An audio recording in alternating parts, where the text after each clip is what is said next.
I still got fined. Like, what? I'm supposed to just let him grab me? Oh, look at this. Oh, okay. This is some fight game shit. But there are times whenever our egos get the best of us. But at the same time, the sport only works with egos. AMA, man, they're really jacking up my 401k. I still believe my better days are ahead of me, but I also understand how gnarly it is right now.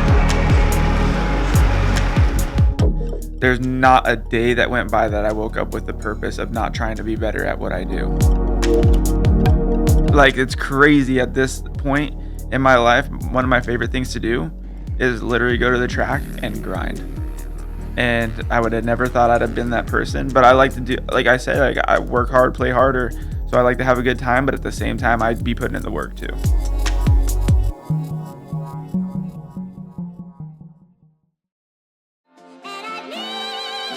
Now, if you've been following the podcast recently, you would know that we're on a massive health kick as we get ready to take on World Vets at Glen Helen in November of 2023. Athletic Greens is not only an all-in-one formula that helps me just cover all my nutritional bases, it's also the first healthy habit that I have that starts every single day. AG1 is packed with 75 vitamins, minerals, and whole food sourced ingredients of the highest quality that are able to offer gut health support, mood support, can affect your energy each day, and contribute to overall healthier looking hair and skin.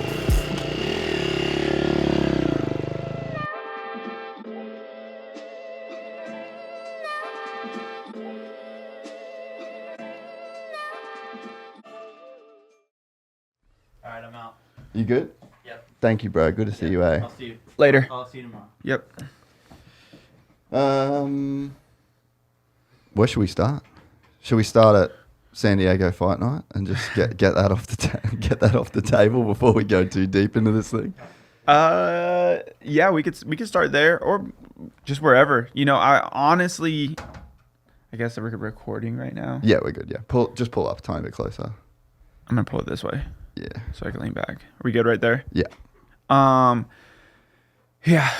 Fuck. To be honest, when I messaged you, I was literally like heated, and I was like, I just wanted to talk shit. Yeah. But now, like, I'm like, fuck. It's like I didn't want it to be as big as it was. Yeah. Realistically, because I fucking hate attention like that. But at the same time, I was like, fuck this, you know? So we can start wherever you want. Yeah. Well, I just think like I said to you in the text too. Mm-hmm. So even my wife was like, oh, you sure you want to do it? And the whole time, like, I kind of figured that you were heated and in the moment. And like I said to you on the text, I'm like, you're my friend. He's my friend.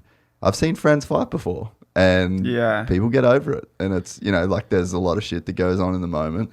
And I know you guys are both cool. So it's like, I feel like it goes away fairly quickly, you know? Yeah. I mean, to be honest, like just how it is, you know, I feel like you, especially me, dude, I'm 30 years old. You know how many of these things I've been through? Yeah. You know, like it's not like I'm like, it's not my first one. Yeah. You know? Second thing is I feel like as I get older, I kind of understand that like even guys that are mad at me or I'm mad at them, I feel like everyone's valid because they actually feel that emotion towards someone. Yeah. So like, you know, shit happens. I understand like his position where he's at because the dude has so much pressure on him to be fucking amazing. Yeah. You know, like, and if he fails at all, the whole world comes down on him. You know, and I've been the same way where I've won a Supercross championship and then really didn't do shit for 3 years. So it's a tough side of our sport, and it's a position you want to be in. Yeah. Like as much as it's a tough thing, it's a position you want to be in because you be cashing checks in that position. You know. Yeah. So yeah, it's just crazy. It's crazy right now because I feel like even talking, I was at the dealer thing in Phoenix and I was just talking to MC and he was like, dude, if social media was during our day, it would have been crazy. Oh man, imagine. You know? And that's just how it is. And the problem is we can get heated now and go on there and just blow up, you know? And then you have obviously like everyone, opinions and everything like that, but it's crazy. At the end of the day, shit'll buff. Yeah, yeah. And I don't know if you saw, but like, so I'll just give you my take. Like, you don't have to say too much then. Yeah, yeah. I'll give you my take.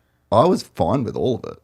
Yeah. I mean, maybe it's just because I'm Australian, but what I saw was a super passionate kid that was fully in the moment and forgot that he was in a stadium with 30,000 people watching him and on live TV. And he wants it so bad that in the moment he does some shit that he wouldn't do in any other circumstance. You know what I mean? And then the management, advisors, team, like then you got 20 people telling you like the right thing to do. And so I heard that he wanted to just see you at press day and like talk to you. So like, and then people were saying call, and then he's like, well, I just want to see him face to face. So like, there's so many ways that messages can get crossed. You know what I mean?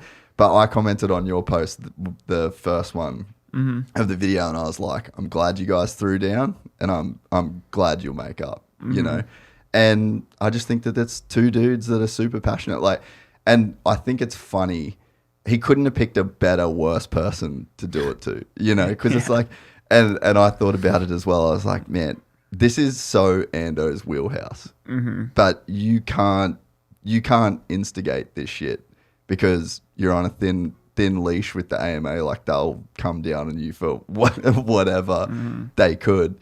And then to me, I'm like, Ando just gets an opportunity to kind of like run his shit. Like, this is who he likes this stuff. Like, this is what he does, and you're going to make this into a good situation. Like, if you look at Supercross as a contact sport and you're in the fight game, you're selling the fight. The ratings at A2 are going to be fucking crazy, dude, you know?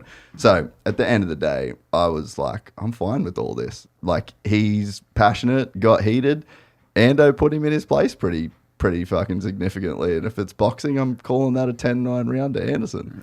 And I think that that's pretty much where it stays between you guys, you know?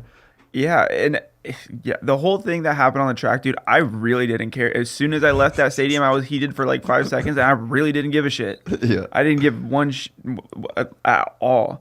The issue that I had is just all of his whole team kept coming up, and it really felt like the one thing I feel is like people play fake very much in our sport, in the sense of like, you can't make enemies to win a championship. And I'm like, so be fake. You know what I'm saying? Like, and then it's tough because like, I understand you got to play the game. You know, it's just how it is. But what really made me frustrated is it felt super insincere that everyone but him came up to me. You know what I'm saying? And I was honestly, they would have been better off not coming up to me. Yeah, they would have been better off just like leaving it till next weekend and not say anything. Yeah, because I would have not even done anything. You know, but it just felt very insincere, you know? And then even after, you know, his post and the call and everything like that from his team, you know what I'm saying? Okay, we all have Instagram and we all scope stuff out, and we all know who follows us, and we all know when they don't follow us. You know what I'm saying? And I understand, you know, you got Danger Boy Deegan, you got Jett, you got Chase. They're a younger generation where there's certain things that are cool. Yeah. And what's cool? Following 0 people. Following like 100 people, you know? Yeah. So I understand it, but I knew out of those people that he followed, I was one of them. So whenever I get his apology on the thing, and then I see he doesn't follow me, I'm like, bro, I scoped it last week. You know, like I'm like, all right. So it's totally insincere. That's how it felt towards me, you know? And then I'm at Phoenix at a Kawasaki dealer show, and I'm scoping this out on the elliptical, dude. I'm just like, just doing my base little elliptical, like, you know, working off the dad bod. That zone too. Yeah. So, and then I see that and I'm just triggered. And then I posted what I posted, and then like 2 minutes later, I'm like, fuck. Then you can't delete it. I can't delete it, dude. It's just like, it's out there, you know? Like, I didn't necessarily want to post it. I was upset get back to the hotel room. I tell Kenzie, I'm like, fuck, I went off, you know? I snapped. Yeah. But to be honest, I feel like it felt like they almost like his thing was whatever. And then it almost felt like I felt disrespected. Yeah. And I just got instigated, you know? Yeah. But it is what it is, you know? Now it's whatever. Now I got to text Lucas. I got to be like, hey, did you send that check to the AMA? Text back 1 for yes and text 2 for no. You know? Yeah, and reply stop to stop receiving these messages. Exactly. So I don't know. Like I said, luckily we live in a world where people's attention span is like one day. Yeah. So whatever he's getting, he's gonna be a race winner and he's gonna win races. And he can change people's opinion. And that's a cool thing about us as humans is if you are consistent enough, whatever people's opinions were about him or whatever, it'll buff. Yeah. You know, and people are going to forget about it in 2 weeks. As soon as he hits the top step of the podium, they're going to be like prodigy, Yeah. you know? But at the same time, I'm getting old and I don't want to get out of here, you know? So I'm trying to do the same thing. Yeah, and I mean, you were doing the thing that you were paid to do on the track. Yeah. And he was doing the thing that he was paid to do. Yeah. And it's like, I think that I'd be mad. Like, let's say I'm in that camp and Jett has that night where, like, he rode great. He came from damn near last to get 4th on the night. It's like, that's a great ride, right? And he's pissed. Like, getting 4th to him sucks. Yeah. So if you're in his team, if you're Lars, if you're Dazzy, and you see Jett get 4th and ride back and be pumped and want to spray champagne, like, that's almost a red flag. If you're the kid that everyone's saying that you are, you know? So it's like, I get that. And that was the thing that I took. I'm like, I laughed because I felt like you kind of got the better of the exchange at the end. But then I was also pumped. I'm like, there's the young dude, the young calf that's trying to take it to the old bull. And like, that's kind of the role that you're supposed to be in. And as the veteran of the sport, you're a Supercross champion. You're supposed to be the guy that says, hey, bro, no, not happening. You ain't getting no fucking free passes. You ain't getting nothing free off me. I'm still here. I'm trying to win this shit as well, you know? So it's like you guys kind of both played the roles that you're supposed to play, you know? And it's a huge learning lesson for him, dude. And it's one of the things I spoke to Myrtle and I was like, man, this ain't your last storm. This might be your first storm in the 450 class, but it ain't your last. And I think probably the disappointing thing, at least this was the thing that I was disappointed about, was seeing some of the comments and like the way that people were piling on. And that said to me that it wasn't this issue. It was people were kind of waiting for him to stumble to pile on. You know what I mean? Like, it's almost like it's been brewing. And dude, no one wants to see the young, good-looking, cute Australian boy come in and just fucking murder their heroes. And like, that's what happened at A1. And people aren't just going to be stoked on that. Happened to Ricky, happened to Chad, happened to James. Just, I think it's part of the process. I also think that there's a way you go about it, and I think in our industry there's a thing that results are only thing that matters. But I think there's a sense of our culture and stuff like that to where there's a little bit of etiquette. I think there should be gatekeepers. You know what I'm saying? And it's the same. It goes with like skating. It goes with all these industries. If you're corny, we don't care if you're good, you know, we don't care if you can do everything, you know. I feel like there's a part of it that is like very, very manufactured but at the same time, you make the big money if you're pretty manufactured and you're doing that, you know, like look at Shaun White. Yeah. You know, Scotty James. Yeah, they're very much so different in compared to the culture. The core, you know, come from the streets kind of vibe. Exactly. So I think that is going to ruffle some feathers. But even if you are that and you're coming in, keeping it real with everyone is always going to get you somewhere, you know? And sometimes I think the message from that side feels a little... obviously powerhouse, obviously it's just a little bit different, you know what I'm saying? So I think as far as that goes, it's people are waiting for it. They're waiting for a reason to not like him, you know? So it's just tough. You know, they're in a situation that is just, they have the microscope on them. Yeah. You know? Yeah. It's just how it is. And it's a unique position to be in. Like no one in the sport has dealt with what those two are bringing to the table too, you know? Yeah. And it's like, and they are trying to elevate the sport.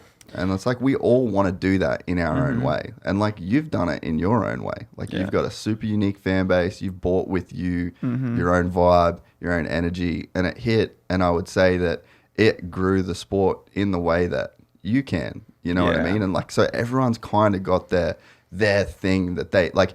Chase, for example, you know, like he's got his identity. So you'd say like Eli's got his thing, and those guys have come in and they've said like, we really would like to be a group that grows the sport. And it's like, they're doing stuff that hasn't been done and just not going to get it right every time.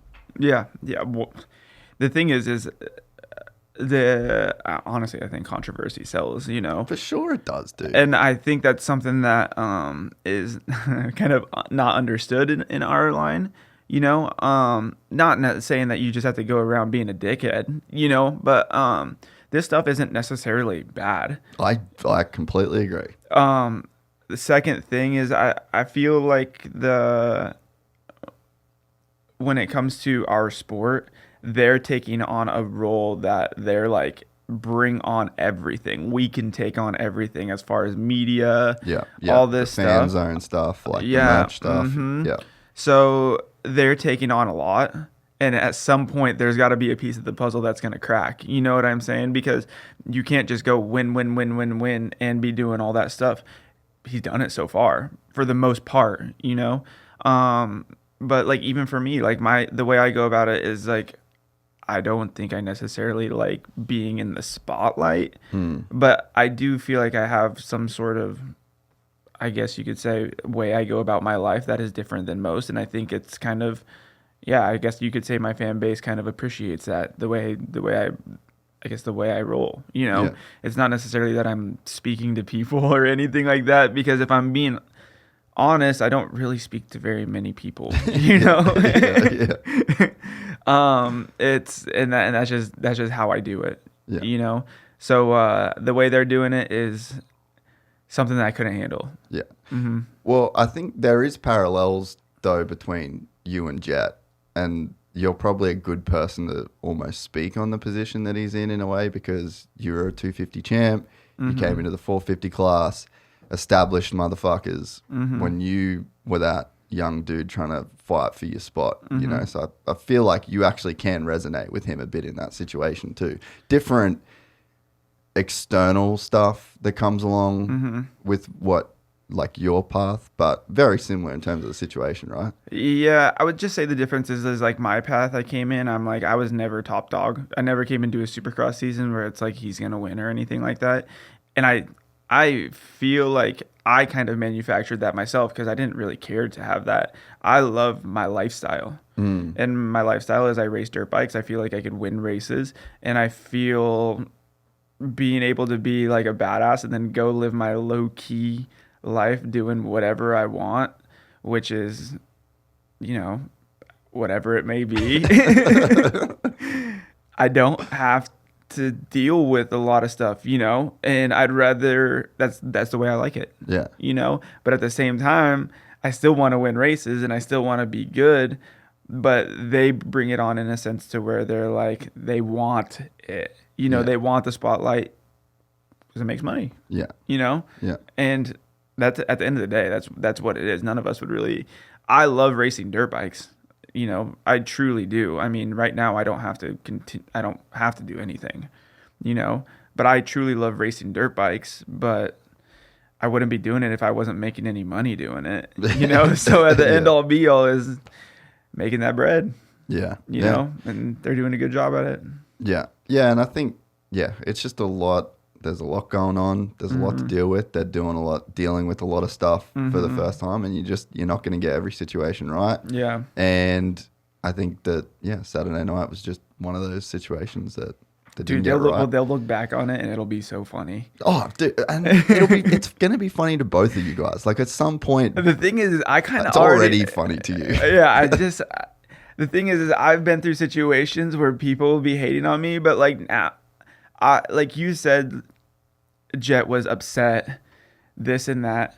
Dude, even when I was winning my championship or I was in super high pressure situations, most of the time, give me 5 minutes, I don't care. You know? So like me, in a sense, like I don't care that night. Obviously, when I show up to the test track that week, I'm like trying to problem solve. But in the grand scheme of things, I think there's just different personalities in it. So it's funny to me already. Yeah. That's basically what it is. Yeah, and I when I read it that day, I fully was just like, damn, Ando's doing a good job of selling A2. Yeah. Like this is some fight game shit in a sense. Feld's pockets are pretty tight. They ain't giving us a cut. Nah, but I mean, you're getting the people in the stands. You're getting people to, picking a side in a sense. But I think, dude, I think if we added up all of the comments, like I probably am up there with everybody in terms of people commenting on things that you put out into the world. Yeah. And the thing that you have to accept is that it's just not real. Yeah. Fans can switch and fuck Jett Lawrence. Jett Lawrence is the man. Like it's so like ebb and flow and back and forth. And it's just, that has to be, at least for me, it has to be a part of my life that stays super separate from my feelings. Yeah. And I think that's a massive lesson to take out of it. Going through something like that for the first time is like, hey, just chill. Like don't get your feelings into like the comments because they come, they go, and they're not real if you don't read them. Yeah. And another thing too is, as crazy as it sounds, like I say, I take it lightly and I say it's fun. When we line up, that shit's still in our heads. You know what I'm saying? So it is a real thing, but in reality, our lives, it's funny. Yeah. And I hopefully homeboy isn't taking it like too personal in his life to where he's letting it mess up his day. Because I know it's not messing up my day, even when I've been on the bad side of it. But when you line up, if you see him in front of you, you'd be digging a little harder, Or you see him behind me, I'm like, I seen your reaction last weekend when I didn't let you by. Like this cow, we just got 3 feet wider. Fuck yeah. Dude, biggest L for me though in the whole situation was Austin Faulkner. Worst comment I've ever seen on a social media post. Yeah. Massive L. He took the biggest L in the whole situation. I know. That was the hardest part for me, was some of the comments. I was just like, boys, fuck. You cooked it. You fully cooked it. This post has like 85,000 likes. Everyone in the industry's talking about it. And fuck, you cooked it. The hard part is you have to understand what people are thinking. You know what I'm saying? And when you write something, you got to understand how they're going to react to it. And I don't think some people know how to do that.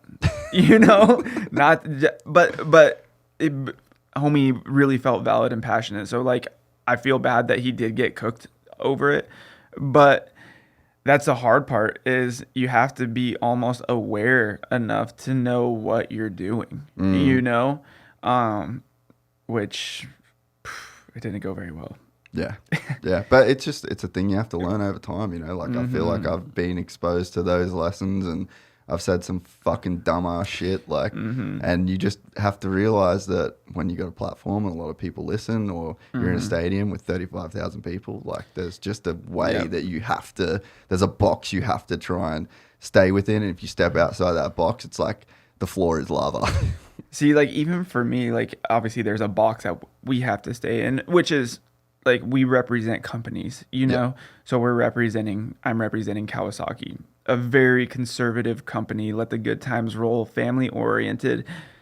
There's a part of me that knows I would be bigger and would have more freedom being able to do what I want and say what I want, but it doesn't really pertain to a lot of brands that I support or that support me in this dream that I'm keeping alive. So that's the hard part for me personally, because the person that I am is a little bit past that. I'm not saying like party. I'm not saying any of that. I'm just saying like my humor. Yeah. You know, more so than anything. The memes you would share if you could. I'd be canceled. Like on the real. So, but it's my humor and stuff like that would definitely be on the border, you know, and I'd have to be aware of that. Yeah. You know, that I can't be saying that stuff or anything like that, you know? Yeah. Yeah. Yeah. Well, we could probably put that section to bed. Yeah. The Jett thing. I think we're done. I think Yeah. you're cool. Yeah. I think everyone's cool. It'll make for a good Saturday night. I'm interested to see how fucking fired up the dude is on the track. Like if he just starts trying to go for some freak shit, you know. Mm-hmm. It'll be a good compilation reel in 10 years for him. Yeah. It'll be part of it. Attitudes of Motocross. 411. Yeah, you know dude. that page. Oh, bro, I live on that page. That'll be like Attitudes of Motocross Volume 9 or something. I love all the comments too that were like, Feld shouldn't fine him because they're going to use this in every promo. It's just like, yes, that's how this works. What people don't understand, it's not Feld finding me. It's AMA finding me. Okay. So our check goes to, well, hopefully Myrtle's check goes to AMA. But yeah, it's even like that whole side of things is just comedy to me, you know? My thing with them, I'm like, okay, so if you're at a bar and someone punches you first and you punch back, that's self-defense. You don't get you're fine. Yeah. Scot-free, you know? And I'm like, I still got fined? Like, what? I'm supposed to just let him grab me? But it is what it is. And I'm a AMA. Man, they're really jacking up my 401k. For real. Dude, the other thing I will say though, actually, is I'm not mad at that whole like grabbing each other after the race, like a little bit of that. Because once you kind of get the physical shit out of your system, it sets a lot of stuff simmers after that. Mm-hmm. But if like, let's say someone breaks that up and like you guys don't even get a chance to like have that exchange, that still like stays with you. And I'd be so bummed if like practice 1, heat 1, main event, you guys come together, you do an ACL, he does a fucking collarbone. Like that would suck. And it can happen so quick on the track. Even with the most calculated, like you guys are the best. It can still happen so quick.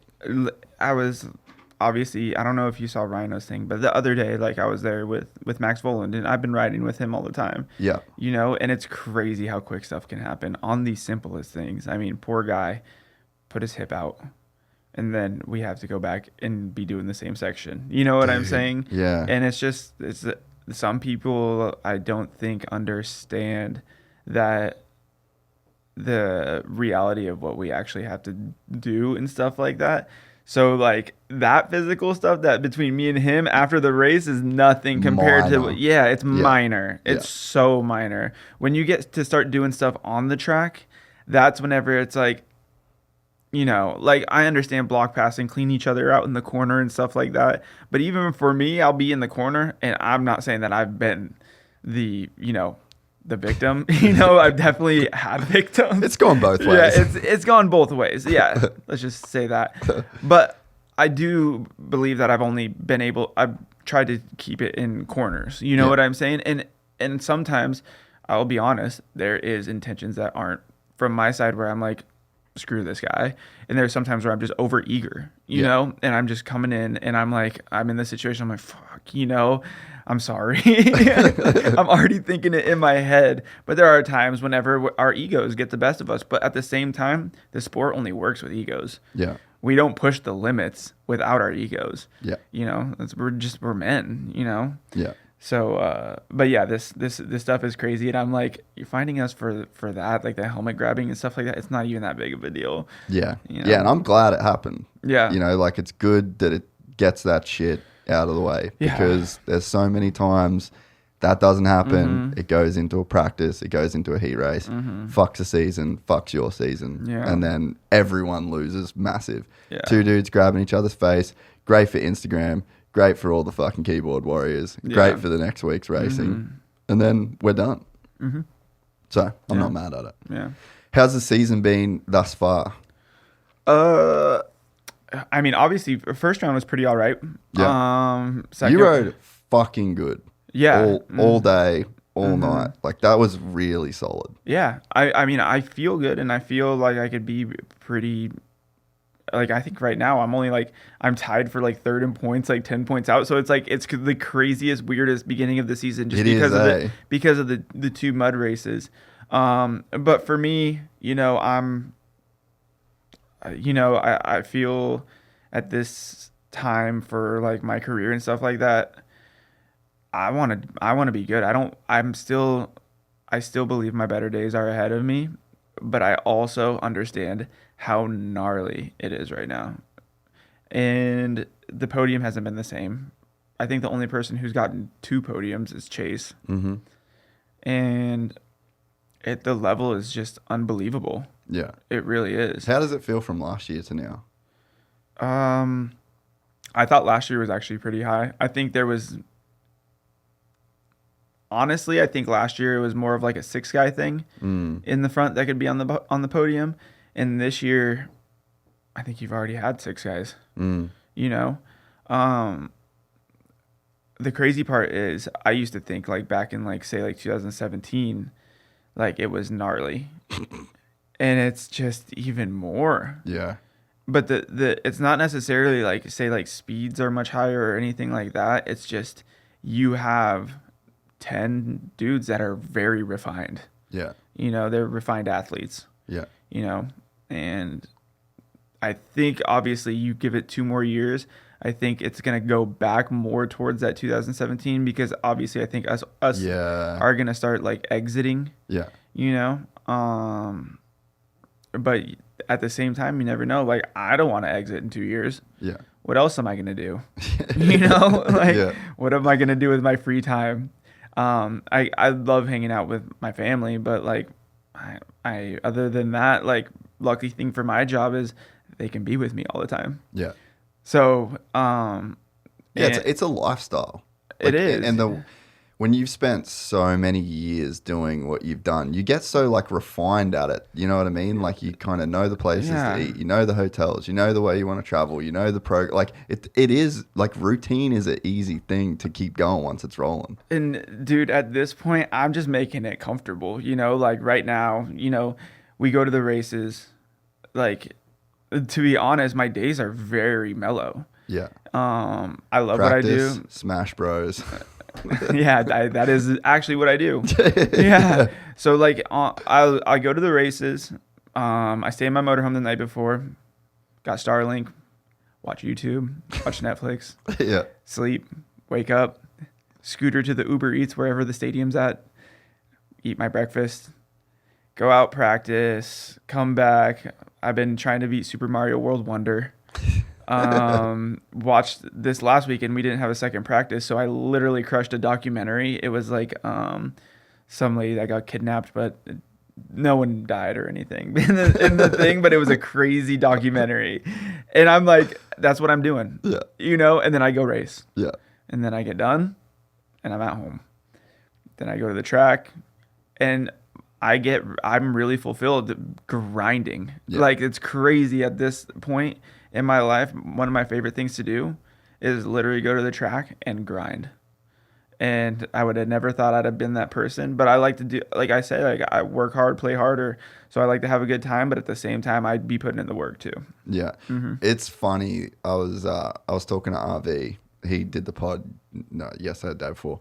And I was saying, like, we did the whole World Vets thing. Mm-hmm. And I just spent a month here, rode like 4 times a week. Yeah. Just was fully on the program, like running, training, washing my bike, eating good. My wife was washing my shit, making good food. Like, that's it.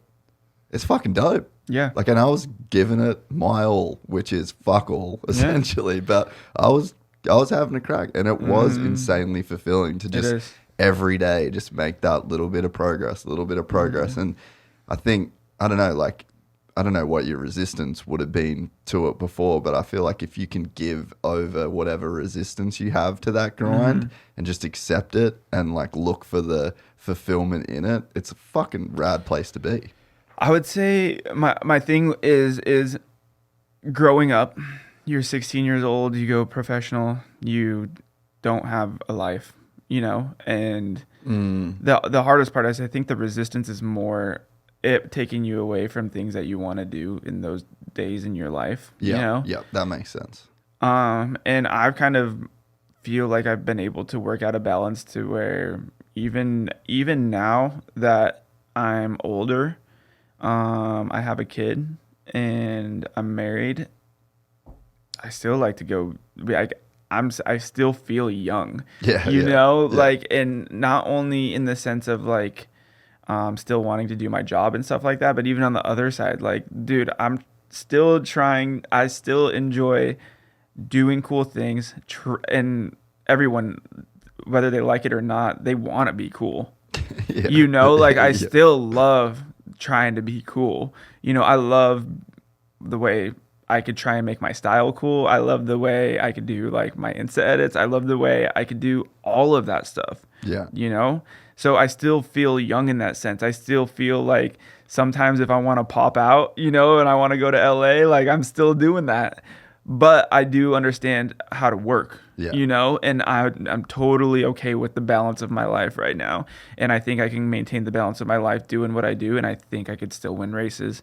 And I think obviously if you were to look at, where the human body is, I think we could still be 32, 33, 34, easy, still in our prime. And I think more in the past, it's more mentally that guys have had to retire because they couldn't handle the pressure of it. And I think once you are able to just understand that it's your job and you just do your job, you understand that it's pretty damn cool and you enjoy it. Well, I think the Weege said something really cool on the show where he basically said, like, I think we had this almost like a false narrative of retirement based on like Ricky, 25 million championships. Stu did his thing, made boatloads of cash, and then Stu actually went longer. Yeah, and his career kind of got derailed in a sense. It's a bad example, but then you have like Ryan, 4 championships in a row, Dunge, 3 championships in a row. It's like at some point, if you're winning that many championships, it's like you're going to lose, and it's like, do you want to be the guy that loses, or you're a legend and you can go out on 4 championships, or you can go out on 3 championships, and then you just don't have to deal with, like, imagine the mental load of winning that many championships back to back and just being like, is this the season that it's done? So it's like, I get why those guys would walk away, but we are now in an era where, like, you won a championship, Coot won a championship, Eli won a championship, Coot, Chase, it's so, like, that pressure kind of isn't the same, and I think, go. I was just going to say, I just feel like if you can deep down inside understand what you really love doing in life, do that. Like, whether I understand, I think a big thing is a lot of people stress about people's opinions, and I'm the same. I'm a victim of it. Like, it's hard not to be, though. You can't, it's being a human, but people will, obviously you have Instagram comments and stuff like that, and it's actual people's voices that do go in your head, but if you do enough thought into like what you actually love doing, you understand that this is what it is. And I think that a lot of guys maybe have retired too early and they didn't understand that they actually enjoyed what they did, and the winning kind of overshadowed it with the pressure and everything like that. And for me, that's where I'm at. I'm gonna do what I do, and I ain't fucking leaving. I'm fucking leaving. I mean, I'm so glad though. Like, I would be fucking bummed to go to an A1 that you're not there. Like, at some point, that's gonna happen. It is. I'm not ready for it. And there's a lot of people that aren't ready for it. Same as Eli. Like, dude, when at Denver last year, when I saw that fucking Achilles go, there was a big part of me. That was like a very real moment of like, fuck, I might not ever see that dude race again. And I'm a fan. Like, I'm a massive fan. I got so much love and respect for what you guys do. I think it's the coolest thing in the world. And that was a very real moment of like, damn, bro, like that's it. And I mean, he's so private. You might never hear from him again. Like he's a dude that might legitimately just bounce. Yeah, he could. He could very well be that. But I'm telling you, he's not going to be. You reckon? I just don't think that you'll never not see him again. He'll be at some form or some capacity, some way, shape, or form. He will be dirt bikes. Yeah. That's his identity. Yeah. That's my identity. As much as we try and create this stuff that isn't our identity, we do it and we put our vibe to it. That's really what we do. Dude, it's funny you say that. Like, even when I started this, I had no intentions of it being this. Mm-hmm. But this is just who I am, obviously. Over a long enough time scale. Like, I was gonna ride today. Didn't end up riding today. But like, dude, I'm trying to ride twice a week. I ain't that good at it, but I've done it almost every week of my life, of my adult life, I bet as you were growing up, you didn't know that your best talent was going to be your podcast voice. Yep. Did not think that. And it's so funny too. Like we were the full ghetto moto kids. Like our bikes were always 3-4 years older, like never had anything cool on them. And I realized, like I said to my wife during the whole World Vets thing, had like fucking Showa A kit on my bike and just you just dialed. Dude, I just had everything, and I was just spending just going into AEL and being like, I need fucking 2 new tires, bang, I need this, I need that, oh yeah, remove my mesh from my air filter, bang, I'm getting that. And it was so like that it really hit me. I was like, fuck, you're done for this shit. Well, you got to even think, even from our end, dude. Like, I grew up, and I remember when I went to Loretta's, and I got 3 free sets of gear, and I was like, oh my God, dude, I'm balling. I'm balling. And now it's like you get 5 sets a weekend. Yeah. And you race 31 times a year plus practice gear. It's, when you put it into perspective, bro, we're doing exactly what we wanted to do. Yeah. Yeah. So that's like from there, life gets it real twisted. Yeah. It really does. Yeah. Life gets it twisted. Yeah. And I mean, it's crazy, but it's freaking awesome too at the same time. How does being married and having the kid, I don't have the kid yet, but I got married. And I don't know, it's hard to explain, but when we got married, I felt like the biggest mental load just like gone. And everyone always says like, oh, your wedding's going to be the best day of your life and all this. But it was honestly after that, I just felt like this huge weight lifted off my shoulders in a sense. And I'm like, hopefully never have to think about that side of life ever again. Yeah. Like, I'm done. I have this person. We've got this life together. Like, we're on a sick fucking program. She knows, like, we call it like our responsibilities. I'm responsible for this. You're responsible for that. I don't need your help on this. You don't need my help on that. Let's figure it out. And you just get on this like roll. You have all of the other noise that comes with like finding a partner or like entertaining partners or multiple partners wherever you're at in your life. But huge weight that I never knew would be taken off my shoulders. Was it kind of like that with you? To be honest, you don't ever have to hit your homies up to know if they're busy, because they're with you all the time. Yeah. Our interests are very similar. We love to eat food. We be going to restaurants all the time. That's like one of our favorite things to do. Yeah.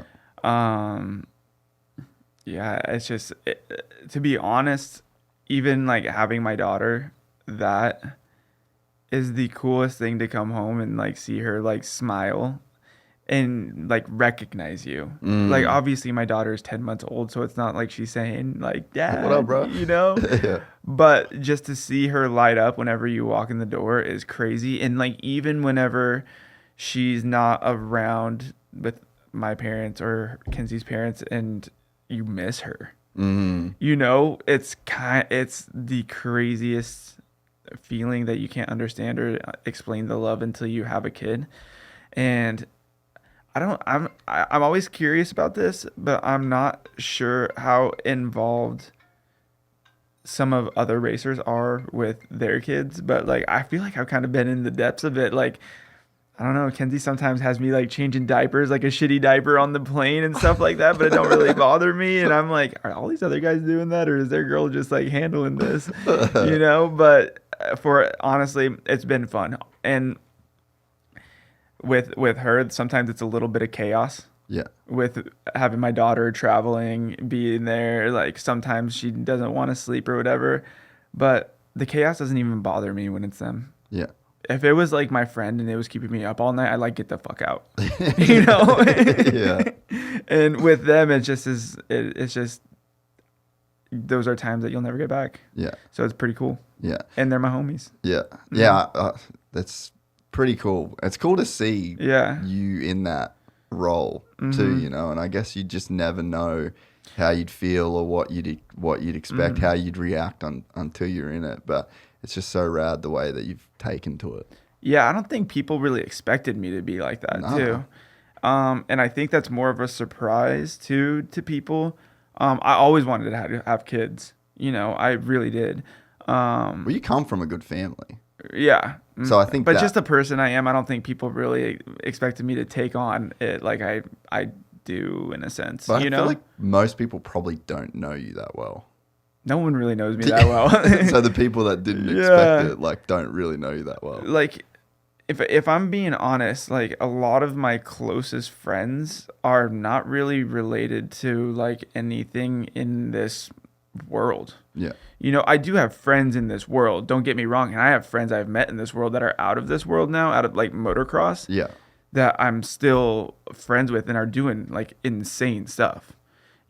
And so like if I'm going to go do something on an off weekend, it's with friends that are doing really cool things. Yeah. But it's not necessarily like, I feel like a lot of guys have friends in the industry, yeah. And that's something different that I feel like I've lived, Yeah. But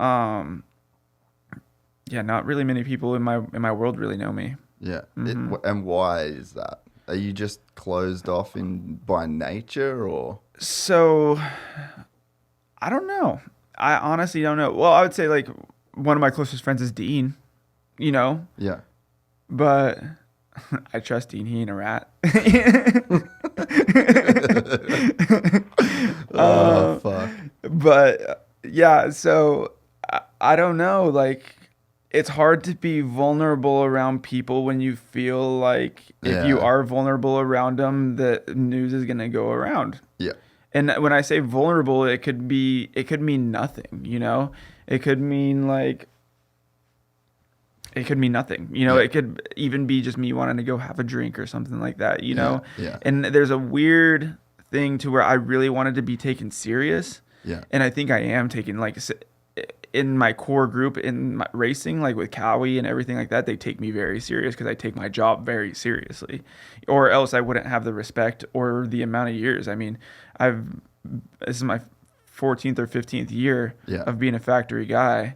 And still, my decisions and the way I go about things is taken very seriously. Yeah, you're respected. Like, your approach is respected. Exactly. And I feel if I were to have friends that were like almost like mixing business with pleasure. Yeah. Yeah. So like, I feel like sometimes my personal life, I would like to keep it somewhat separate, but at the same time, there's some fools in the industry that know that we pop off, Yeah.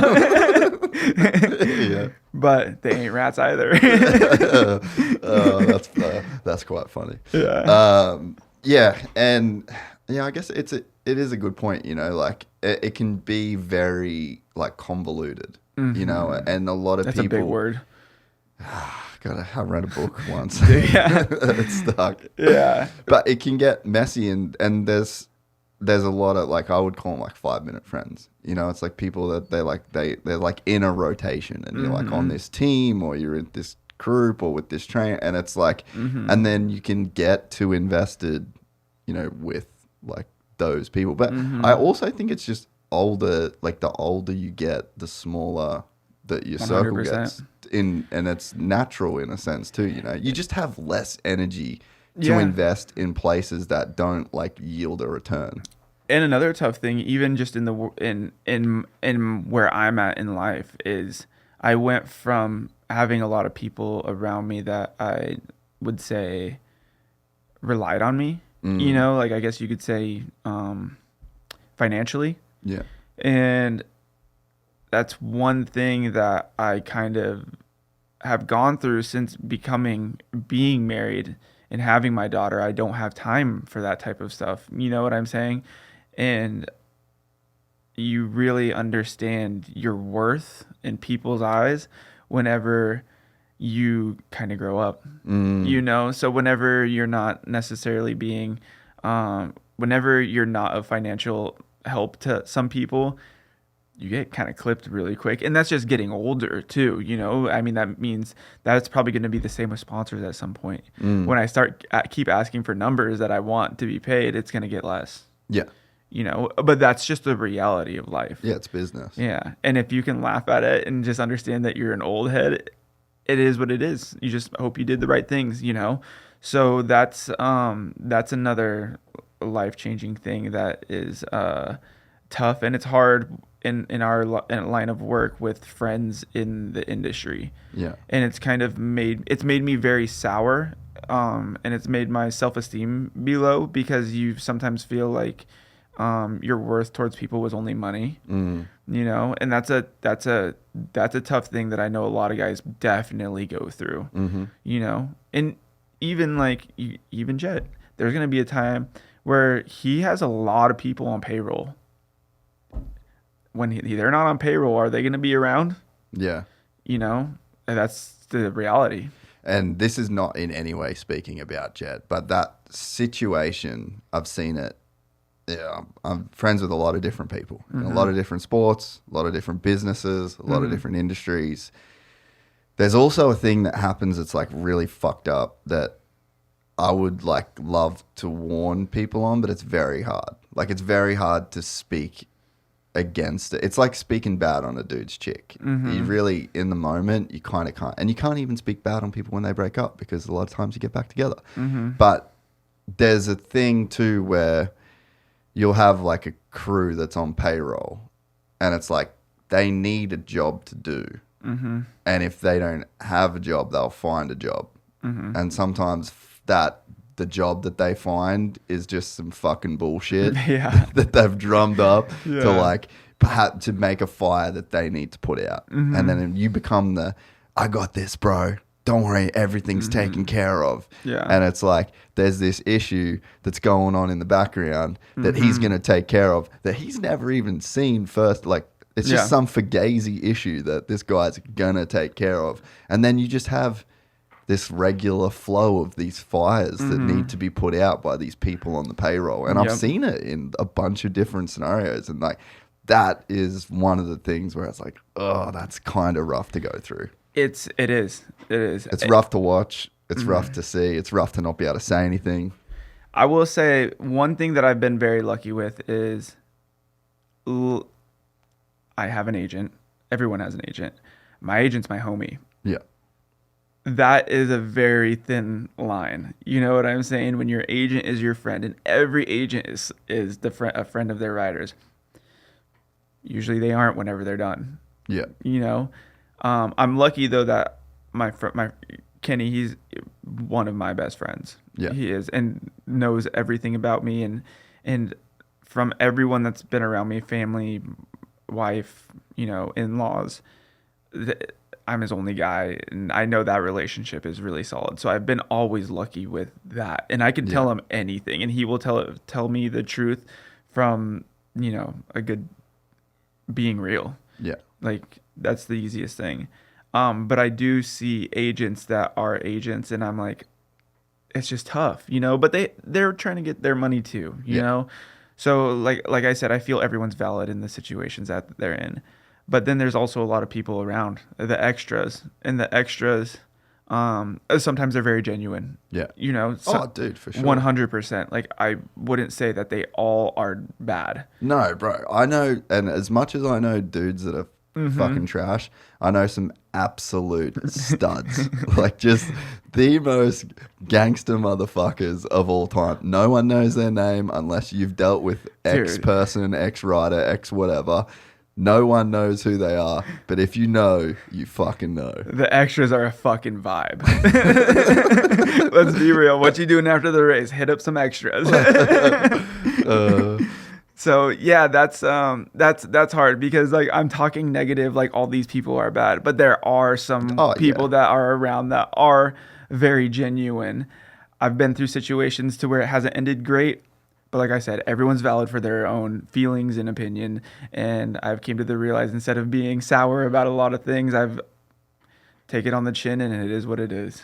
Yeah, and everyone's the hero of their own story. You know, everyone's the main character in the documentary of their life. You know, Dude, like you're we're all selfish. Yeah, you're just it's your first person perspective, and it's the closest, most detailed one that you've got, and it's like the hardest thing to do sometimes is to see things from another person's perspective. It's tough. And you know, another tough thing too is like as a motocross athlete, you're taught to be selfish. Well, you kind of have to be selfish. Yeah, you do. But you got to understand that you have a lot of life to live whenever this is done.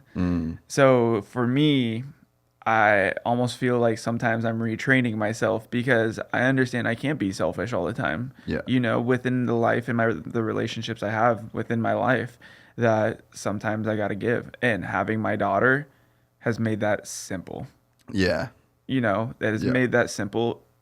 Sometimes I get selfish with, you know, like if she's crying at night, like I'm not waking up. I got to ride tomorrow, you know. So, but I know my wife will take care of it, you know.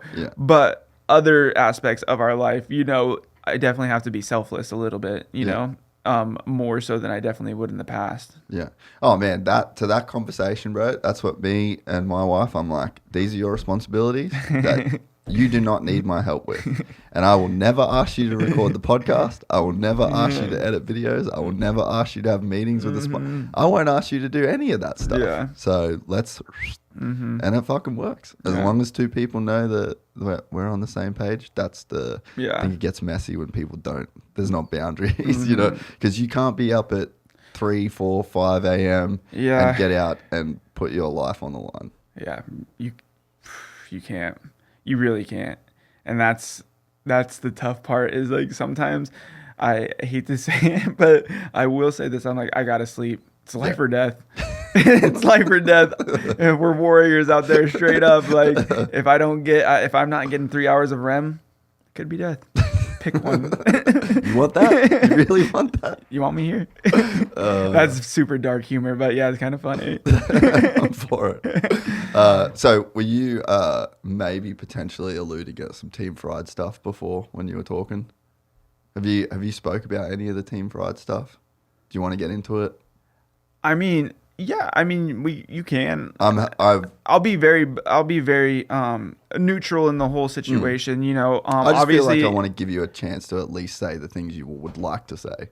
I'm personally very bummed that at the end of every outdoor national, I don't get to watch that shit and see motherfuckers screaming Team Fry and basically like taking over. So this is selfish on me. I'm bummed as a fan, you know.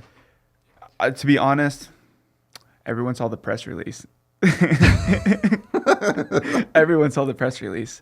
The Face of Team Fried press release was released, and I didn't even know it was getting released. Yeah, okay. That was it. And whatever feelings they had towards me or anything like that, it was unknowing. Yeah. You know what I'm saying? Like I never got anything in the sense of like, hey, I feel ill towards you in this way. I feel ill towards you in this way. It was just nothing. And that's what it was, you know? And it's tough whenever you have people that you've supported financially for years, you know? And it's something that we started together, and it would have been cool to end it together, and I think it was something. Yeah. But it's honestly, I feel like it's more something that is trauma. You know what I'm saying? That sounds crazy, but it kind of is, you know? So it's like, you know, kind of RIP. Yeah. Maybe it could be something, but at the same time, I don't know if it would be weird. Yeah. It would just be weird. Yeah. You know? Yeah. It was kind of like lightning in a bottle. Maybe instead of like team fried, we could call it like still fried. You know? But you know, I would love to still be the creative director of that, but it may be retirement accessories when we're done. Still fried. Party favors. But yeah, I would like to do it, and I would hope people would take on to it if I did continue to do something, because in the end, I feel like I'm a very creative person. Yeah. I just don't have the mental capacity to deal with a lot of that stuff. Yeah. So I would need help in a sense. I think I have pretty good humor when it comes to like ideas, you know, and basically keeping people entertained, you know, not necessarily content, but just shit that I think is cool. Yeah. You know, whether that be Team Pride, it has nothing going on right now. You know, there's t-shirts and boxes and stuff like that, and there's no content going out. But I would have to assemble a crew, and it's kind of tough because when you do something like that, you want to assemble a crew that you're like live, eat, breathe, die that shit, you know, because that's what makes it cool. Yeah. You know, and to be able to do that is like a weird, like vulnerable spot I had to put myself in with other people to be able to do video content and stuff like that. Yeah. You know, but it could be fun. Yeah. Like I have ideas in my head that could be really fun, but first you need budget and stuff like that, and I'm not willing to spend any of my money right now. Got college funds. You have been a tight motherfucker since the day I first met you. I remember, I think we spoke about it on the last podcast, but I remember we had dinner. We went to your place in Claremont. You just moved there. And you had you were like giving us a tour, and you had like your TV was on a cardboard box. And I'm like, this motherfucker's a millionaire. Yeah. And then you were telling us that something came up, and you're like, yeah, I made her pay for dinner, blah, blah, blah. And I'm like, this guy has no chill. And I like it. But you had a very solid plan in your mind of exactly how your career was going to play out. And the cool thing is, you said, I'm going to be a Supercross champion. You were still a 250 dude back then. Tick, tick, tick. Like you tick the boxes. Yeah. I didn't see myself going far past. I wanted to win a 450 Supercross championship. I didn't see myself going far past it because of the stress that it took to get there.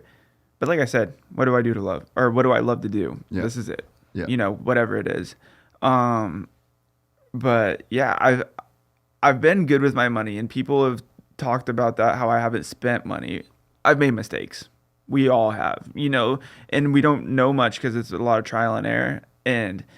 But like now as I get older, like I be living a little bit, you know, like it's just, you know, I live in a beautiful area. Well, I think when you have someone to look after, it really, like that definitely changed for me. Like, bro, if I didn't have my wife here, well, the first few months I was here, this time around, I was sleeping on a fucking floor in a mezzanine for 3 months, happy as Larry. Like I was so dialed. My wife rocked up and she's like, this has to change. And I'm like, fair. No pushback from me. When you have people that you're trying to look after and you're trying to take care of and you're trying to provide a certain lifestyle for, there is no shame in trying to live good. Yeah. I mean, I definitely, whenever I met Kenzie, my mattress was still on the ground. It's such a dude thing. Yeah, my mattress was on the ground, but it was in Laguna looking at the beach. So like, it wasn't like the hood. But yeah, now I mean I luckily this sport has given me what it's given me, you know.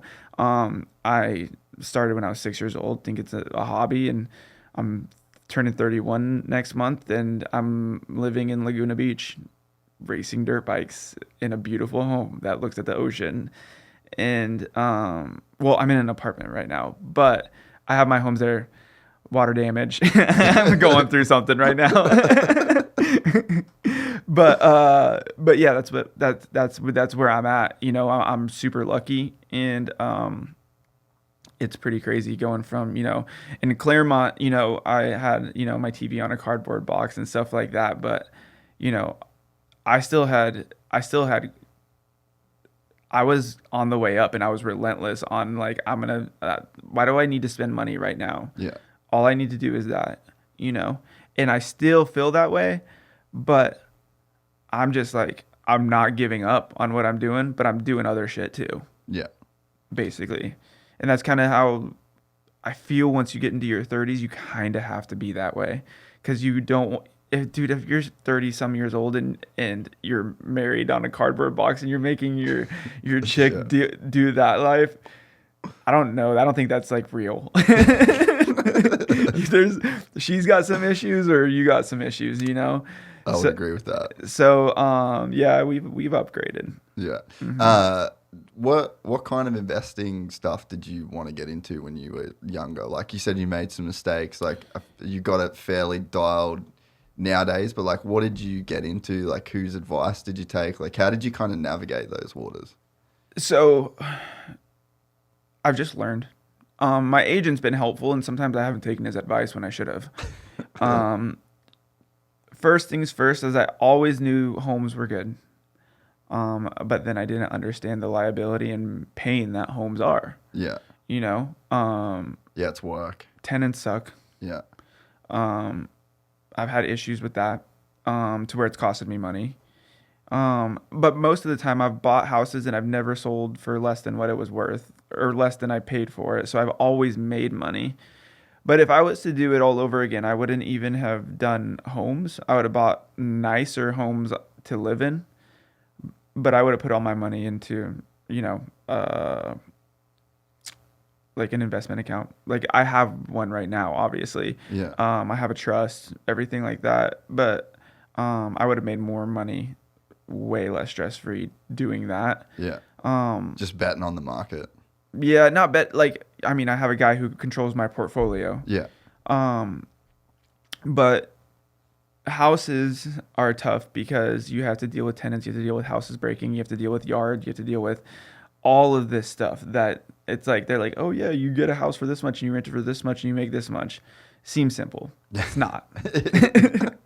Okay. So like, and then when you're selling houses, you're dealing with realtors, you're getting offers, then you're dealing with capital gains tax, and then you're dealing with, you know, it's a lot to deal with, you know. And if you want to do it as a full-time job, it's not that big of a deal. Yeah. Because if you have tenants and they have shit that's broken or they need something, that's your job. Well, I'm racing. I'm gone 31 weekends a year, you know. But like right now, I have a house in New Mexico. It's rented. I have a house in Laguna. It's getting rented. And just property management, but I'm only down to 2. Yeah. That's the only 2. And then I have a house in Laguna that I live in. Yeah. So that's kind of where I'm at on that whole thing. If I was to give advice to a kid coming up that's making a bunch of money, I'd say buy a house that you live in and put your money into some portfolio to where you have someone managing in it that's a low risk one that is it's just making money. Yeah. Because when you get into the home deals, it's a lot. I don't know about any other investments besides that is like good.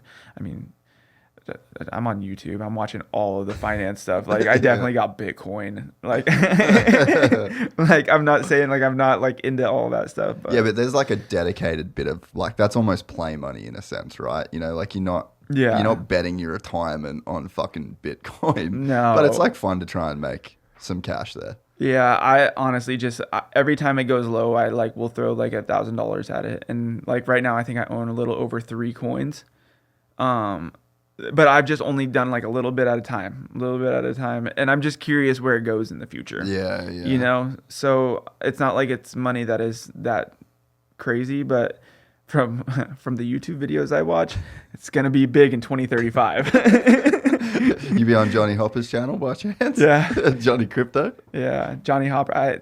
To be honest, I watch all YouTube, so his channel's kind of funny. He's changed his channel a lot. Dude, He's a different guy on his channel now. Yeah. I actually got a lot of love for Johnny Hopper. He's a bit of a silent G. I watch his videos, every one of them. That's sick. Mm-hmm. I think he nails it. Like, I think he's pretty good. I honestly, like, as much as people probably think I don't watch their channels, I watch everything. Everything. That's so sick. Yeah. I know all of them. What's the like your reasoning? You just want to be aware. You just want to know. I'm bored.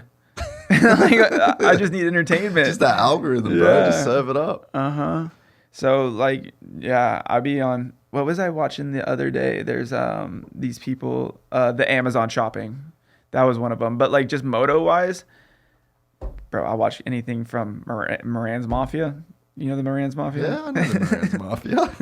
Nah, but, like, just all of them. Yeah, they're all pretty entertaining. What do you think of the current state of, like, the moto landscape where it comes to that? Because on the last few years there's been like a massive influx of like new channels, new people making content, like a lot more people have opinions. Like, you've been around the sport a long time, like what's your thoughts on the way it's evolved in that sense?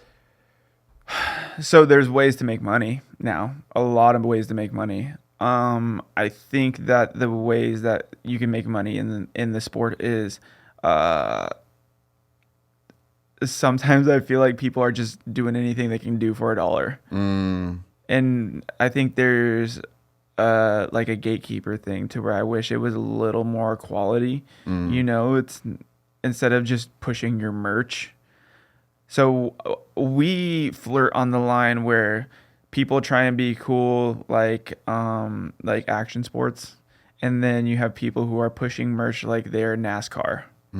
So I think we're so in the middle that we're trying to be both of both worlds. Yeah. For me, I even was thinking of trying to do stuff this year, and honestly, I want more quality. Yeah. In any sort of like content or aspect of my life that I put out. Yeah. To where I want it to be cool. Yeah. Because if it's not just being real with who I am, I become a little insecure about it. Yeah. You know? So I'd rather just put out nothing instead of something that is just whatever it is. And then like when it comes to like merch and stuff like that, I would love to do merch because I know I can make a grip, you know, of some money, you know, whether it be like a couple 100,000 in a year or 500,000 or $1 million. Yeah. That's possible. I just leave that money on the table and don't even do it. That sounds crazy, you know? But it's fucking hard, bro. Like we have a big channel and I sell one t-shirt a week. There's like probably 6 sizes on our website and that's my wife. Like she was in fashion. Like that was her whole thing. Like she lived in China with all the like she literally knows that entire I know all the logistics of it. Yeah. And I'm just like, I don't have time. I don't have the mental energy. I don't like. What's crazy is I probably know more of the logistics of like how to get product created, like good product, and than the people that are actually selling merchandise right now. Yeah. But I just don't care to do it because I think it's corny. You know, I don't want to say I'm hating because, dude, I would love to have an extra fucking $250,000 in my pocket, but it's not me. Yeah. You know? And that's cool. Yeah. And it's cool to like actually admit that. You know what I mean? I think a lot of people don't want to admit it either way. And some people, and like Moran's Mafia, you know, like there's fucking people out there that are buying his shit and they love it. And Logan Carnell, there's people buying that shit and they fucking love it. And it helps those guys go racing, like massive net positive to everybody. 100%. And that's them. And it's just not for everyone. Without YouTube, without Shopify, some of these guys, they wouldn't be racing. Yeah. Secondly, some of these guys are making enough money, they can maybe retire if they do it right. That's the crazy part about this whole thing. So it's cool because it creates opportunities for guys to make a living that would never have the chance to make a living if it was 1995. Yeah. You know, especially because of how Feld runs it. Like we don't get to really have a merch trailer. That kind of bums me out. That's always been a bit of a sticking point. Yeah. So I don't know. I if I was to do cool stuff and stuff that I want to do, it would be crazy, honestly. You're from Australia, but you probably wouldn't. Honestly, I'm not. I don't even want to say these ideas that I have because I don't even know if they're cool or not. Yeah. But I think it would be cool to do stuff that is more like interactive, and you can make merchandise funny. Yeah. You can make it. I think there's a lot of things that are coming along in certain sports like cycling, Yeah. skate. I mean, skate is fashion right now. Yeah. It just is. Yeah. You know, there's high-end brands that are understanding the I mean, you have Ashad walking runways. You know, it's pretty crazy. Yeah. And I wish our sport understood that if they changed a couple of things, they could be there. Yeah. They Yeah. really could. Yeah. I think Jett could. Yeah. I think Chase could. I think it's a very much so Danger Boy 100% could. Dude, and he loves the drip. And it could be there to the point to where we are on the level of I'm not necessarily saying you have to have a Netflix documentary. Yeah. But I'm saying on the level to where you are having brands fly you out to Fashion Week and shit. yeah. Yeah. And it sounds corny and stuff like that, but it's cool. Yeah. It really is. Like I even feel like people sometimes wouldn't even think of like me and my wife love to go shopping. We love nice stuff, you know. I wouldn't spend any money on anything if I didn't like it. But I think that area is just a cool area to be in. Yeah. Like straight up, you know, like if I'm able on my off weekend to go to, you know, Paris and just cruise for like, and just do cool shit, dude. Like stay in nice hotels, drink good food or drink some like espressos. Aperol spritz in Paris. Look at I'm the down Eiffel with Tower, that. like, you know, I ain't mad. as crazy as like chicky No, as that sounds. It's living, dude. Yes, it's living. My this is what my holidays look like. Fly to a place, get breakfast, go back to the hotel, work, go get lunch, go back to the hotel, go get dinner, go to a bar, repeat. Straight That's up. it. You know. I'm gonna take my hoodie off. Oh yeah. But yeah, I mean, I don't. That to me, that's living. That is 30 and a holiday for me, you know. And like we are blessed in. I mean, not so much like motocross and supercross as such, but like when you think about like, dude, went to MotoGP in Le Mans, and we drove an hour and a half each way to the track so we could stay in Paris and do that exact shit. And like culturally, you're not eating dinner till 10 p.m. Like everything's a vibe. Everyone's taking over the streets. Like that shit is dope. Yeah, like I think one hard thing that us Americans have is we're very stuck in our ways. Yeah. We don't want to change. Yeah. I'm from California. I don't want to live in Florida because I love California for what it is. You know, it's the culture that I like. Yeah. I talk to my wife about it a lot, but sometimes I'm like, I think my next contract, I really have the opportunity to go to, would be my last opportunity to maybe race in Europe. Yeah. And that's something that, like, I really think that would be cool to do for the challenge. And I think just personally, I think we need to understand different cultures. Dude. I think it's cool, you know? So that's for us. I want to go there. Like me and my wife, what we like to do for fun is like, especially if I'm there, bro, you know what I'm doing on the weekends. I'm going to cool places, doing cool things, and that's just how I would like to roll. I like when we have off time, like what am I doing?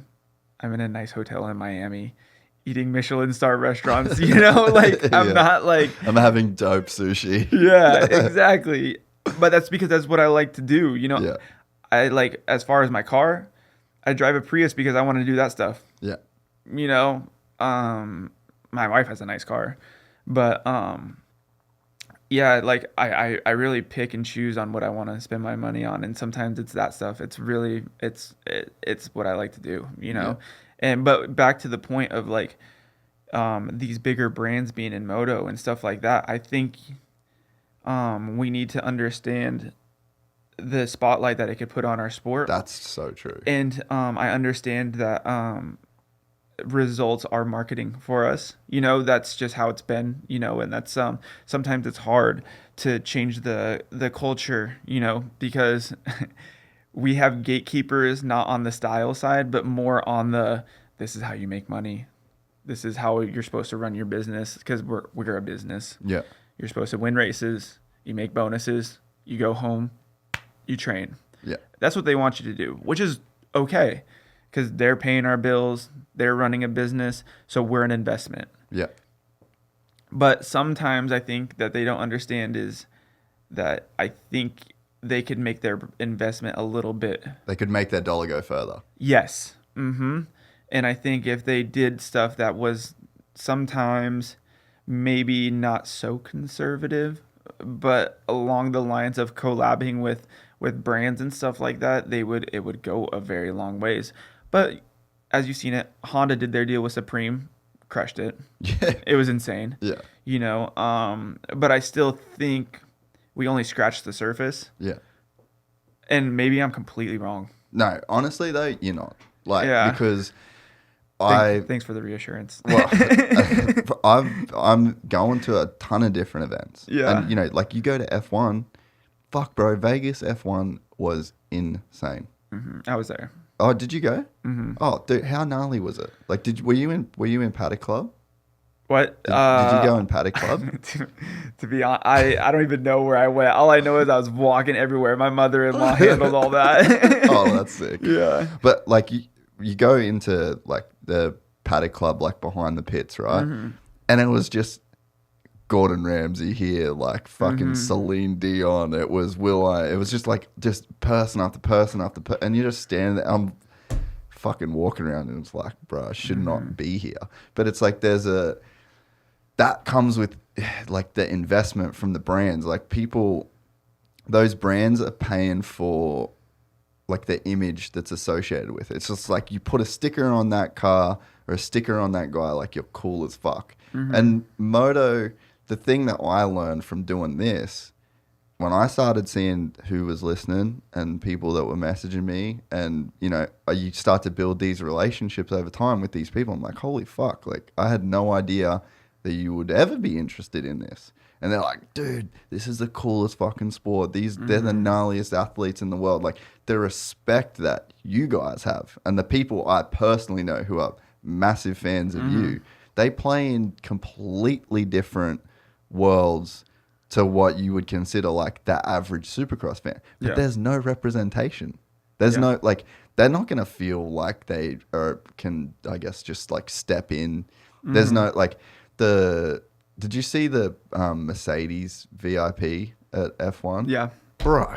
Crazy. It was fucking insane. I could not believe it when I walked past it, and it's just like, where we go to 17 dope stadiums in capital cities all over America, and we have basically zero activation. We have a Strider, kids can ride Striders. There's a Monster Energy dirt jump jam going. Like, it's not to shit on any of those things, but it's like, dude, the level of activation, the cities that we're in, like, and the sport is so popular right now. Like San Diego, that crowd was massive, considering it was pissing down rain all day. Anaheim won, full sellout. It's I always hate this term that people use is like helping the sport grow. And I don't know if it's necessarily helping it grow because our demographic is quite different than that of F1. So like if you bring in some of those sponsors, the hard part is I don't know if our demographic understands that stuff. But I think we need to honestly not grow our sport, almost change it a little bit so that those people understand what's good. Yeah. You know what I'm saying? Yeah. So I don't know. Yeah, people didn't know they needed an iPhone until Steve Jobs showed them that they needed an iPhone. No, people don't understand they need an American Express lounge. They don't. Yeah. I've been in one. You need it. Dude, I completely agree. Like, and people can clown on Jett and the fan zone all they want. I've been there every single weekend because it's been the nicest place for me to take my wife and hang at Supercross. Like, that's the reality of it, you know? It's like it's like a build it and they will come mentality, you know? I think it's cool what they're doing with the whole fan zone and everything. Needs more of a vibe though. I agree. It needs to be less buy my merch. It needs to be more here's your hors d'oeuvre.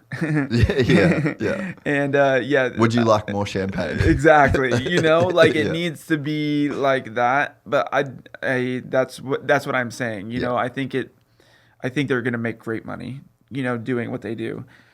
But it's also just step one. Yeah. You know, like you've got to get that's a new thing. They've got to get it in the door. And I'm sure that over time it's gonna get better, you know? It's like, dude, just all events that you go to, realistically nowadays, it's insane. Yeah. Like F1, unreal, you know, just the fact of the brands that are involved in it. I think tennis, you know, you go to a US Open, look at all the stuff that's there. Look at the people that are showing up. Yeah. And they're not showing up because they're getting paid to show up. They're showing up because that's the place to be. That weekend. Yeah.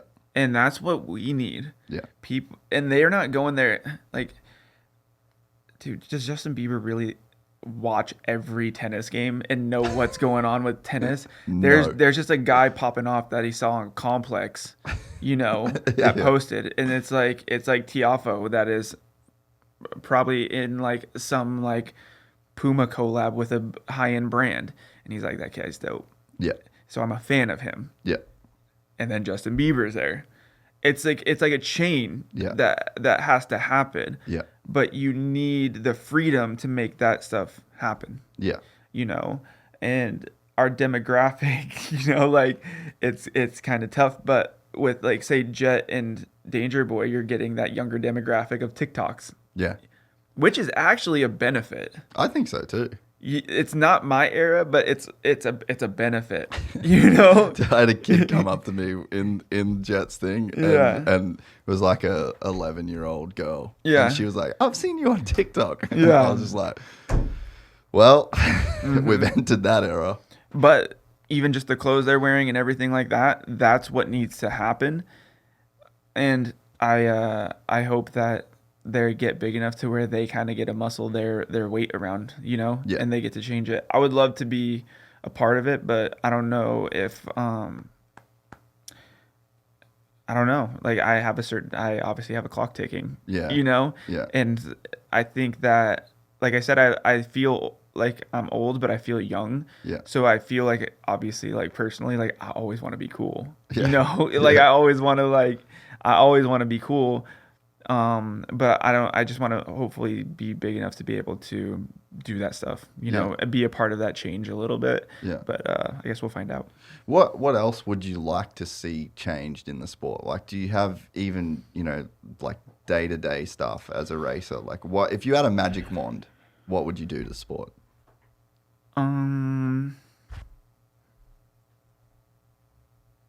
I think the sport's really cool. Okay. I think the training's cool. I think everything's cool. I think everything needs to be seen. But that's hard because a lot of people are private because it's a competition. I think there needs to be marketing with more purpose. I think that they need to see what we go through. But I also think that we need to make it look fun, because every time you see something, it's like, oh, these guys are like, it's always like But our it goes life is back to life what- is so miserable, Yeah. you know? Yeah. And like I said, like my life isn't that miserable. It really isn't. Yeah. You know, like I do what I want, I eat what I want, I get to have all these nice things, and that needs to be shown. But the hard part is I sometimes don't necessarily like to say like flex, because sometimes I feel like that makes people feel bad about themselves. So personally, I think that in my head, but I think that's the only way. I think people need to start flexing. They really do. And not necessarily be competing, but just their lifestyle needs to be bigger, and they need to show it. Yeah, I feel That's terrible to say, but it just needs to happen. If we want to be on that next level, you got to do it.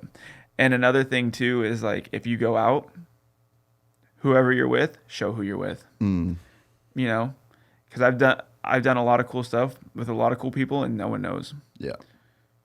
But to be honest, for our sport to get bigger, you have to.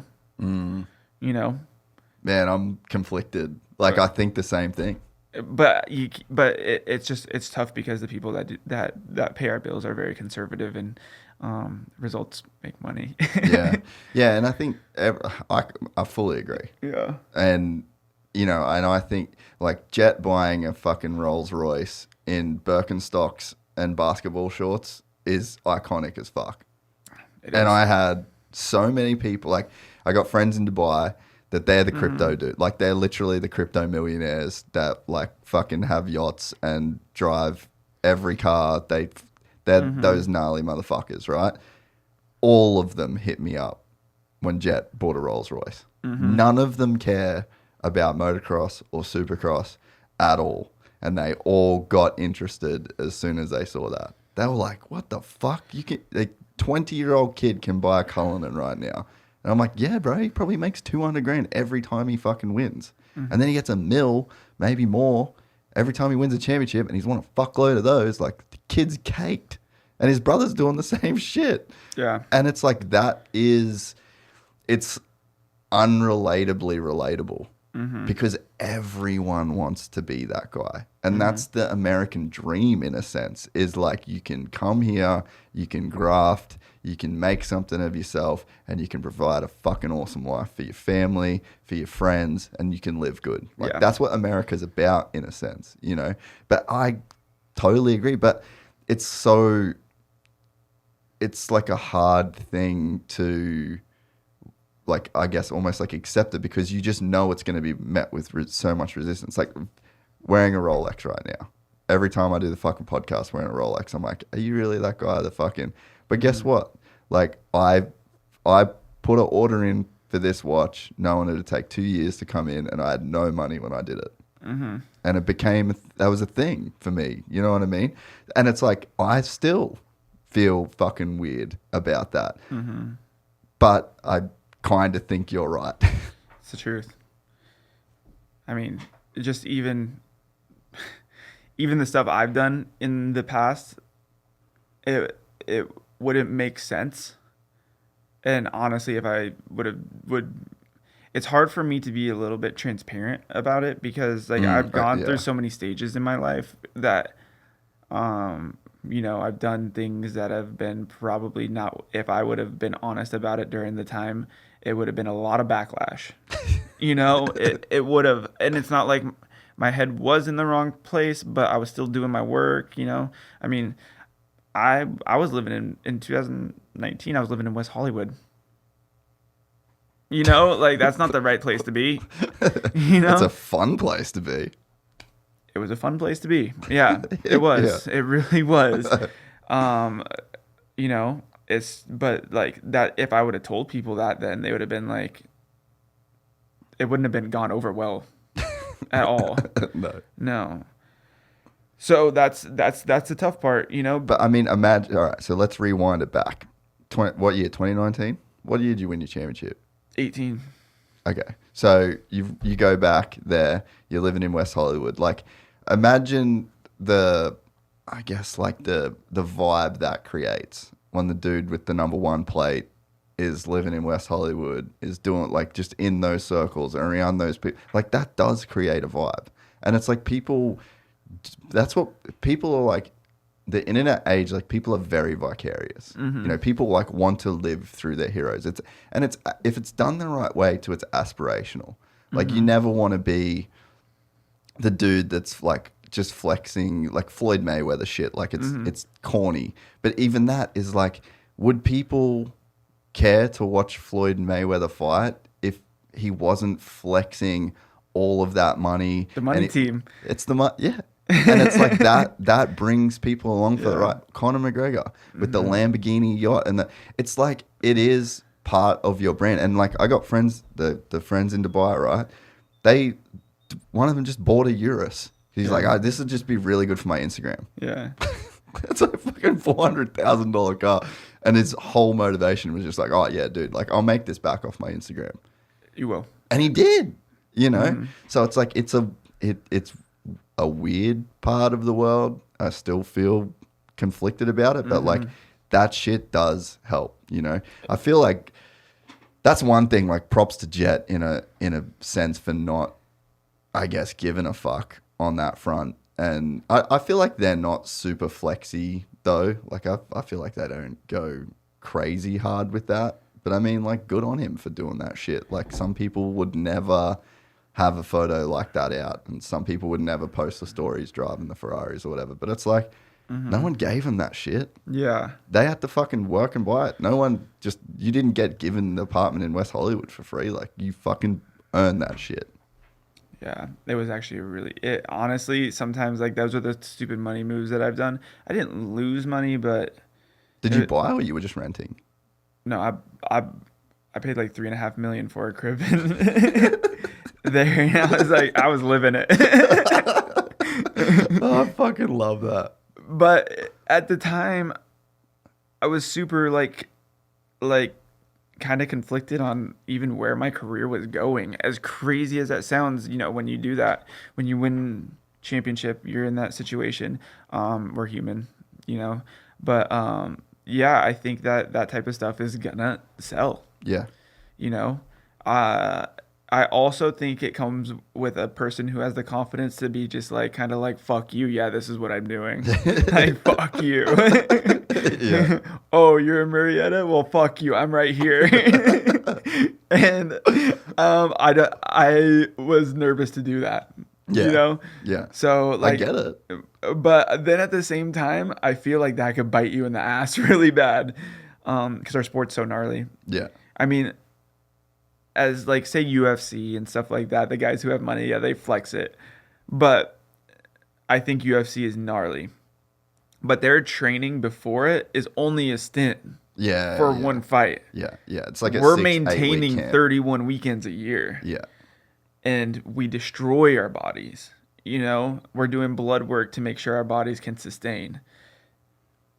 When you're there and you're around those people, it is the truth that it's not the best for you. Yeah. You know, Yeah. you go out drinking and it's poison for your body. Bro, I won't drink at all these days because I don't want to fuck up my sleep, because I wear my Garmin every single night and I look at that sleep score first thing when I wake up. Same. I'm old, bro. Yeah. I'm like maybe drinking twice a year at this point, you know, but it's just it's not a lifestyle you can sustain, but it's a lifestyle that you can sell. Yeah. Yeah. No, I completely agree. Yeah. I think Hayden's going to be the guy. I feel like I said to him at LA, I was like, wait, if you win tonight, please go buy a sick watch. I was like, your dunks are cool, but that shit's fucking lame. Okay. Like if you're actually collecting dunks and you think that you've got a collection, you don't. Get some watches. Yeah. Like make some big boy moves, buy some dope watches. A, good investment, but B, that's way more of a flex than some shoes. So let's get you in line for a rollie as soon as you get this shit done. Shoes sometimes will, depending on the size, will have some upsale value though.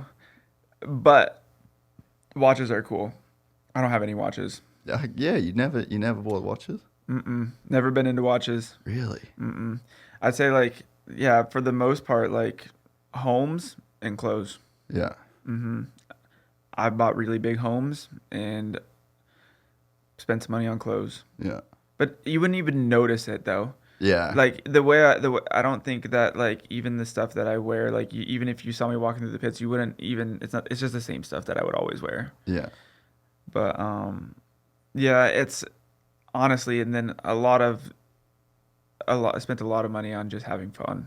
Yeah. Just experiences. Yeah, it's I don't even know if I would like to, like, sometimes I feel like you could do like a tell all, you know, but then I'm like, it's all like it's in the past. Yeah. But I will say, like, right now, I think just even the lifestyle I live and everything like that, it's pretty fun. Yeah. And you've earned it, dude. That's my point to all of it. You know, like you could just never be mad at least for me, like I won't say who it was. I had someone that sent me a message that was reacting to the situation with you and Jett. And then they mentioned it was like the perfect season, got people pissed off and this and this and then the Rolls Royce. And I was like, look, if you're fucking hating on someone for something they bought with money they earned, you're a fucking loser. Yeah. You're a loser. And that sucks for maybe someone to hear that. But like, you should actually look at yourself in the mirror and be like, that dude worked his fucking ass off for his entire life to buy that thing. That's his money. He earned it. No one gave it to him. Buy what you want and own it. Because I was listening to a thing with Israel Adesanya.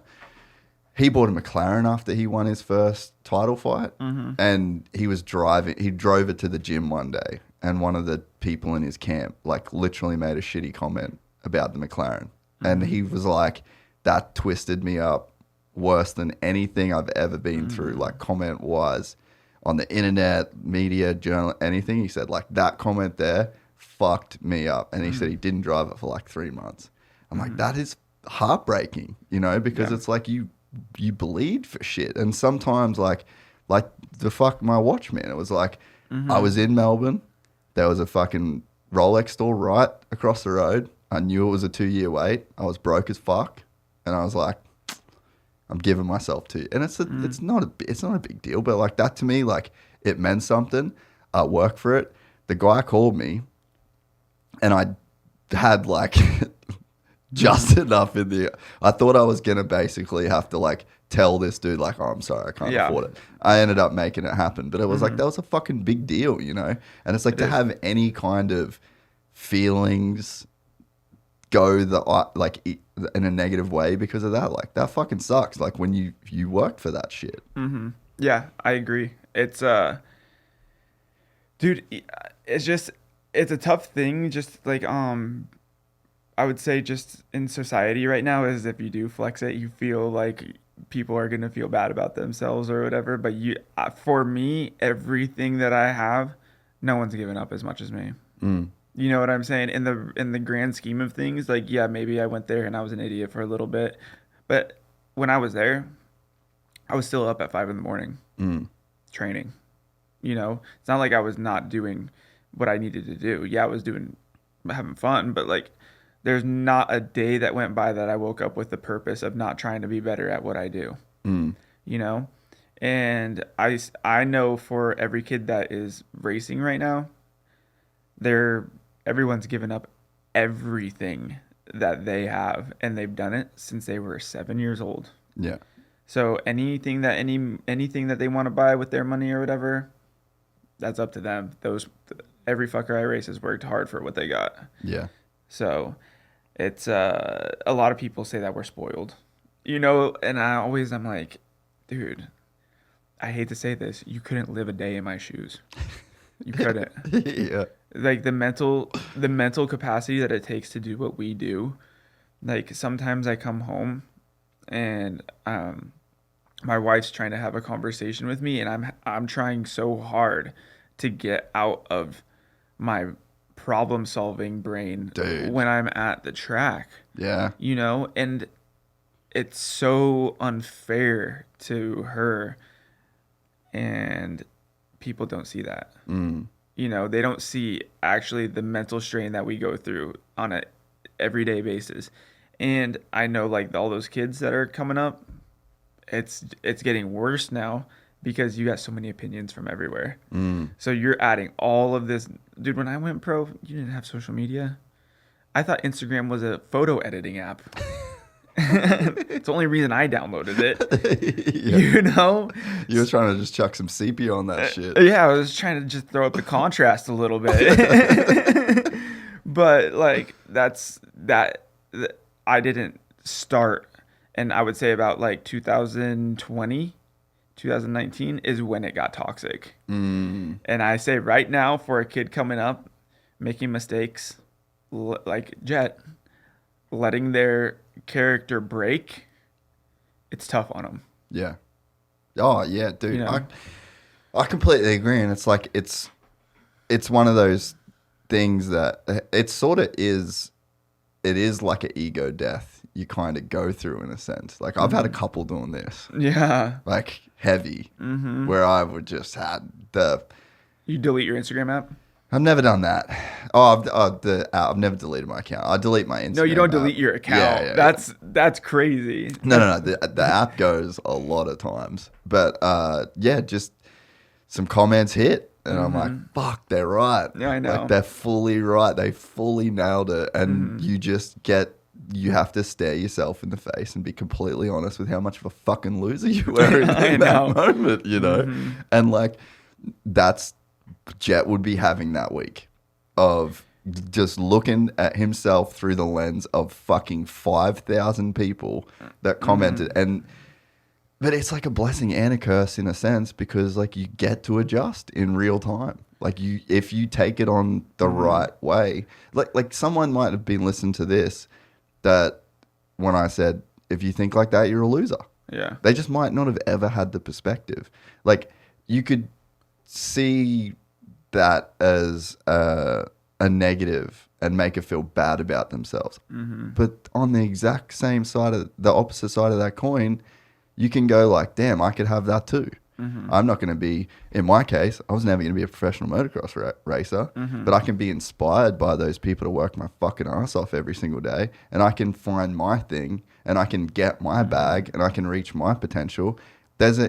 For every negative feeling that you could have, there's a flip side positive if you're willing to find it. It's just, to be honest, everything's in your head, and you determine your future with, I think, your thoughts. Yeah. And I think a big hard thing in our sport is a lot of people feel like some guys have opportunities that is unfair. And they're like, well, if I had that opportunity, I'd do that. I'm like, you got to change your mindset from that. That's so true. You can't do that. Like, to be honest, I've had every tool to be multiple time champion. I just haven't been able to bring it out of myself. And I was only able to do it once so far, you know? But that doesn't mean that because this person had this, that they were able to do it easier. They were just better. Yeah. They were just better. Yeah. But I'm sitting here. I know I have 2 legs, 2 arms, my brain's somewhat intact. And I know that I still have it in me to ride as fast as those guys. And if I can do that, and I figure out how to put it together, I could still be a champion, you know? And if you're qualifying P1, you have it. Yeah, dude. That's what I'm saying, you know? And people just need to change the way they think about it. And I understand, like, say even like Danger Boy, people say because of his dad and stuff like that. It's just annoying. I'm like, that kid is gritty. Bro, he's a psycho. He is. Yeah, in the way you need to be a psycho, that kid's a psycho. He's gonna get what he wants. And sometimes maybe his mentality bites him in the ass. But for the most part, when it bites him in the ass and he comes back digging even harder, that is something that no one else has. You know? It's just something no one else has. And even the people that are complaining about him, sorry, you don't have that. Yeah. He has that. Yeah. Maybe his upbringing or the way his dad raised him, maybe it helped a little bit, but it's not the things that his dad gave him. Yeah, no, for sure. Not at all. Because again, there's 2 sides to every coin. Yeah. That kid that is out there being an absolute psychopath right now is the exact same he could have just as easily been a lazy piece of shit. Brian's gonna love his kid no matter what, whether he wants to try. They still got bread. Yeah, he's like, if he didn't want to do shit, he didn't have to do shit. He could be playing Fortnite, buying shoes online, and fucking Snapchatting chicks all day long, and he would have a really great life with everything paid for him. But instead, he gets up and he puts on his running shoes and he grinds it out, you know? And even like Brian said, it's one of the best things that's ever been said on the podcast. Is like, well, if your dad wasn't such a fucking pussy, you could have all this shit too. Yeah. That dude bled for it.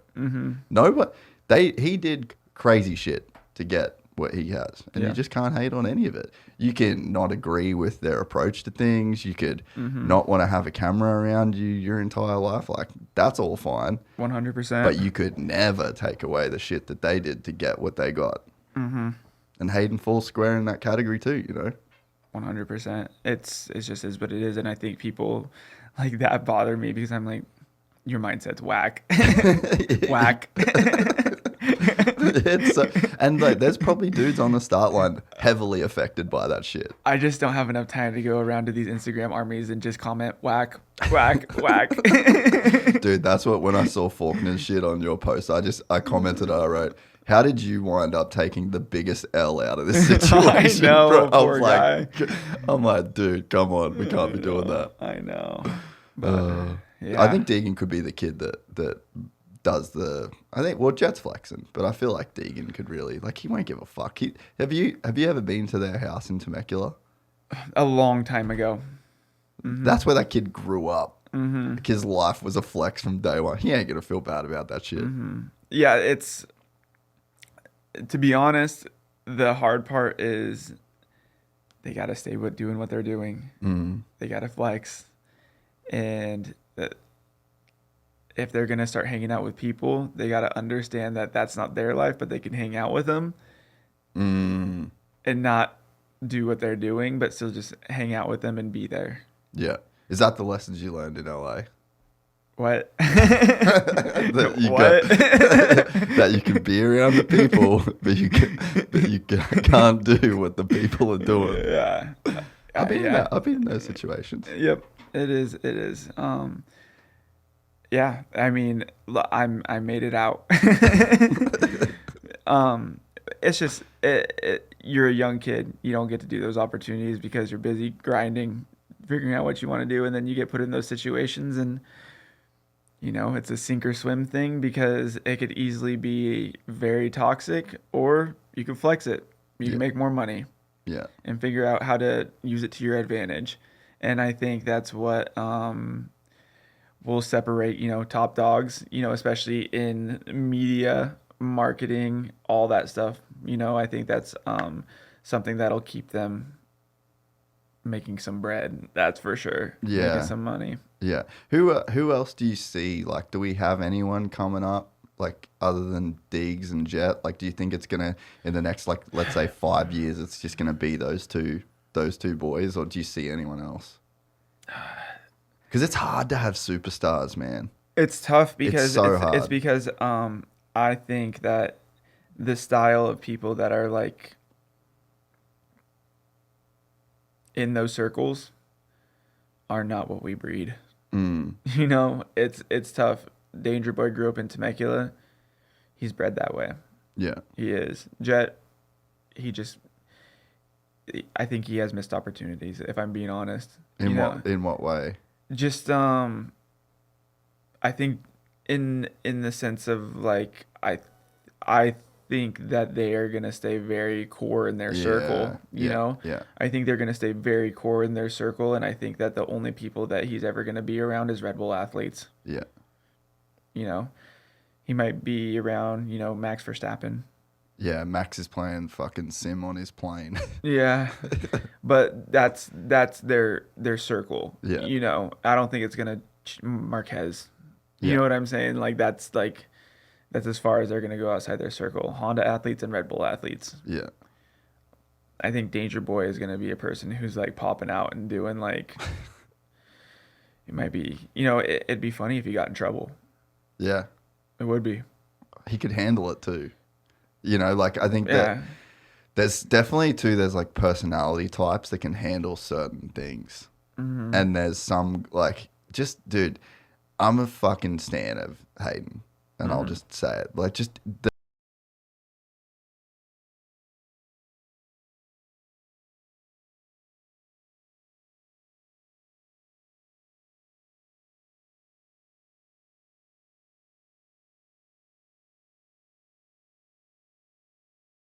he's kind of that guy. So I feel like you could throw anything at that kid, and he's bouncing back from it. It's like he could get in trouble and be cool. I think he could. Just get caught with a bag in his pocket or something.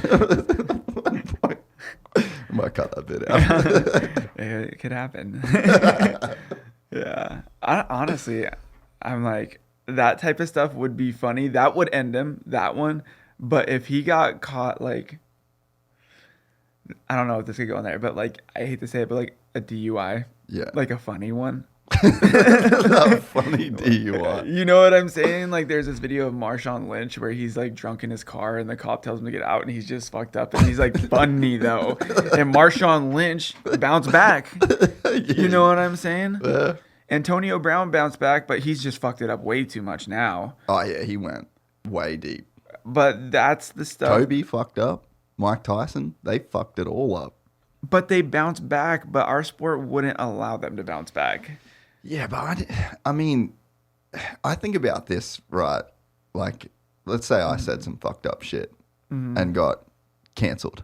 I can unlock that door and I can sit here across from someone else and I can talk and then I can put it on the end. Like, what is it? What is it? What is getting cancelled? What stops you from coming back? Like, is there anything that stops you from coming back? I think you could keep posting YouTube videos. That's what I'm saying. I think you can keep posting YouTube videos. Yeah, I don't know. No one in our sport's gotten canceled yet. No, I mean, J-Law, He's not cancelable. but he's still that, like, he could come back. Yeah, I mean, He's weirdly diplomatic.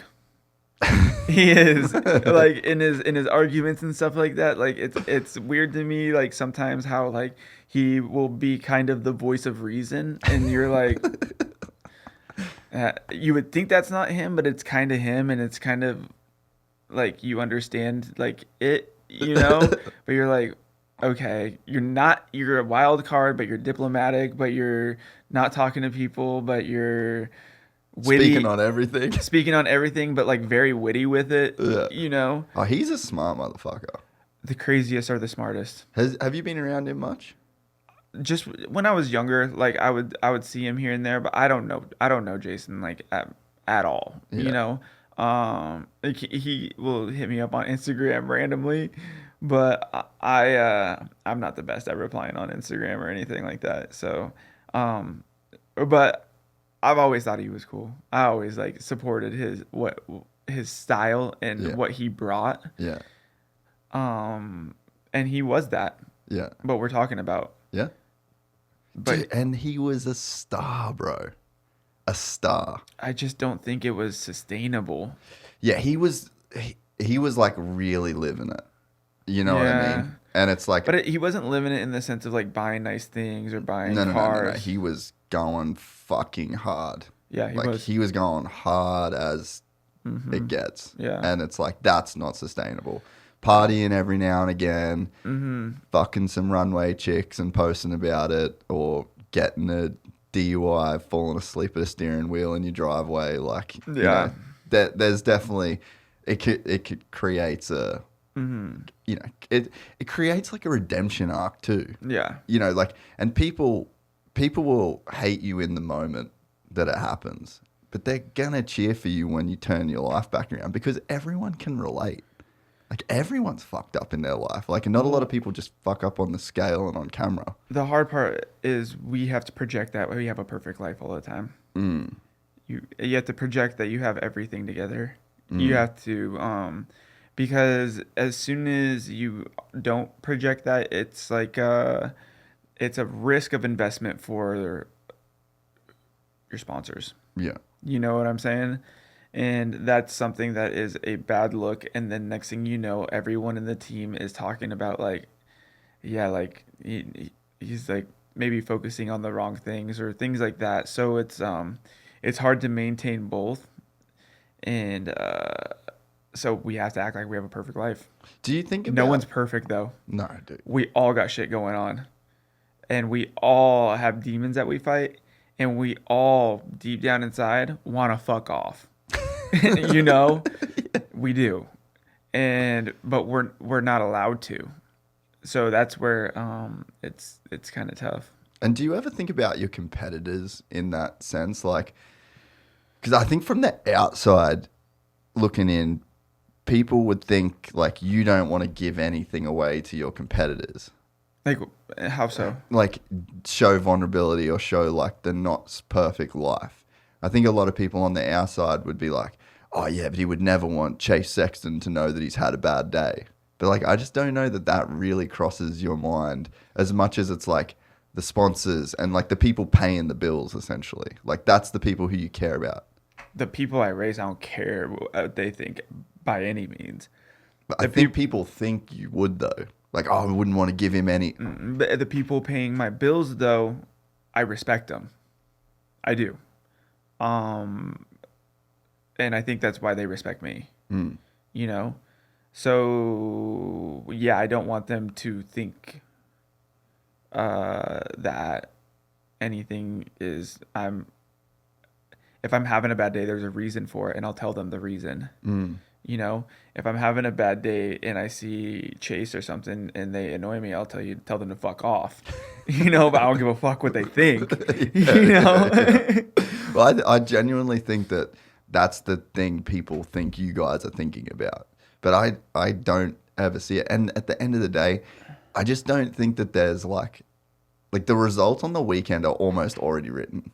Like, what's going to happen at A2 might as well have already happened. You're you, he's him. Like, the bike's it doesn't factor in as much as what I think people would think it does. Yeah,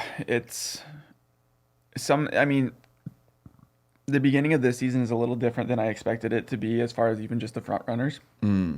Like, I wouldn't have expected AP to win round 3. You know, I wouldn't have expected the mud. Twice. Know? Yeah. So I think when you have dry tracks, I don't think people had me being second at Anaheim 1. Yeah. But to be honest, I think that it just, once you get to like round 5, 6, it is what it is. Yeah. It's written. Yeah. You have the guys that are it and the guys that aren't it. And I think when people think what we really care about, it's more internal, and we're thinking about ourselves more than we're thinking about what anyone else is doing.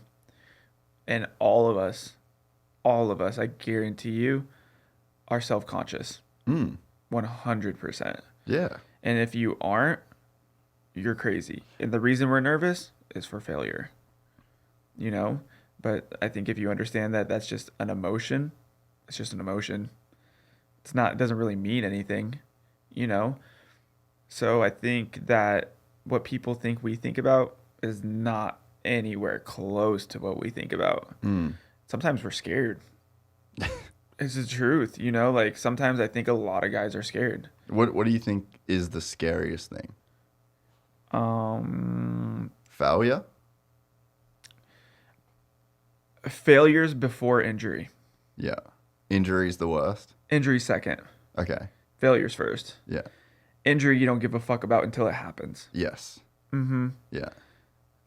Failure is always on your mind. Hurts your ego.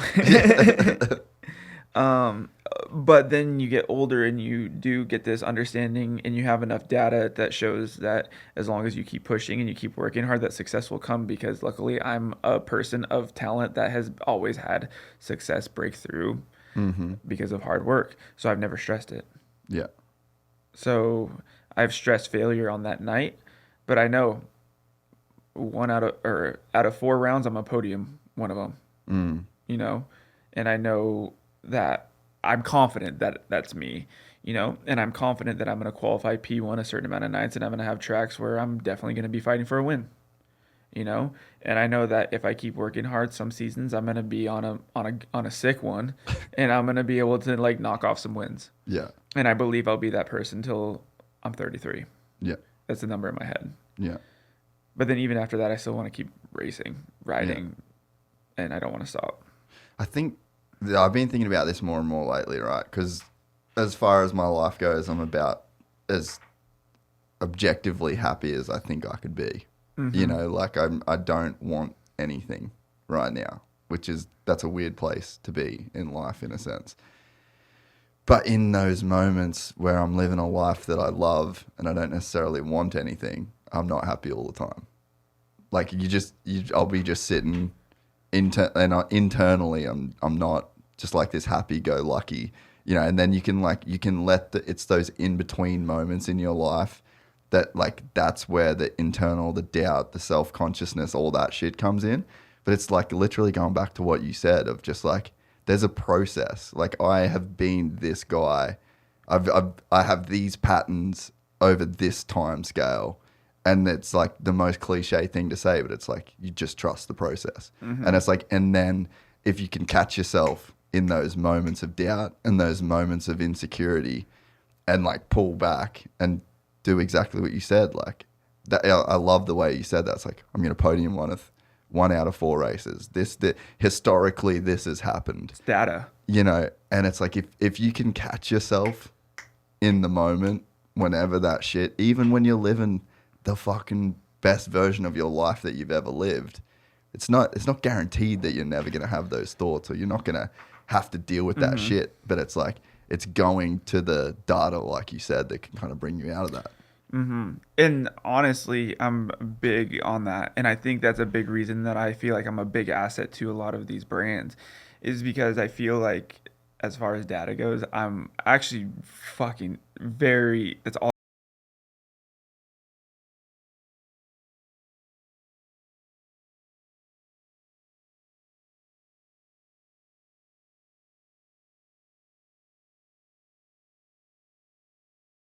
for me to do. That's where I have to see to do sometimes. Yeah. And it's pretty simple for me to do. If I see someone hit a quad, I'll do it next lap. It's not even like... Well, dude, LA was a perfect example. Yeah, I did the same thing there. I saw someone do it and I did it. Yeah. Fuck that jump though. Really? You just in your head you think of the error. Yeah. But like you talk about like being like happy in life, you know, it's crazy because like when you're in the moments of going through a lot of the stuff that we go through like on race day and stuff like that, you're not happy. No. But you need it for fulfillment. And my happiest days are Sundays. And to have my Sundays be as happy as they are, I need the stress on Saturdays. And that seems weird. No, yeah. And it almost makes that peaceful Sunday be that much better. Yeah. You know? So like whenever I'm on Sunday, I like to wake up, cruise, we go get coffee, we go grab breakfast, we come home, fuck around, hang out, do whatever we do.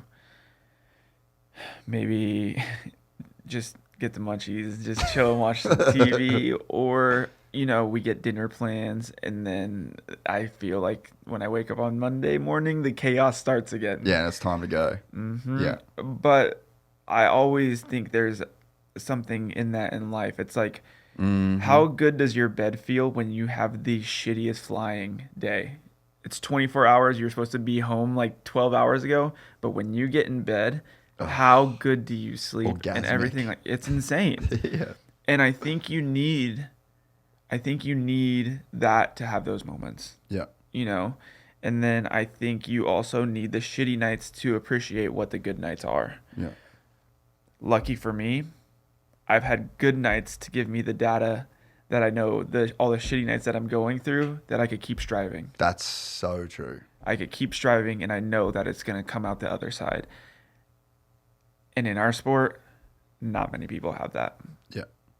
And I'm one of those guys that's been able to have it for 15 years. Yeah.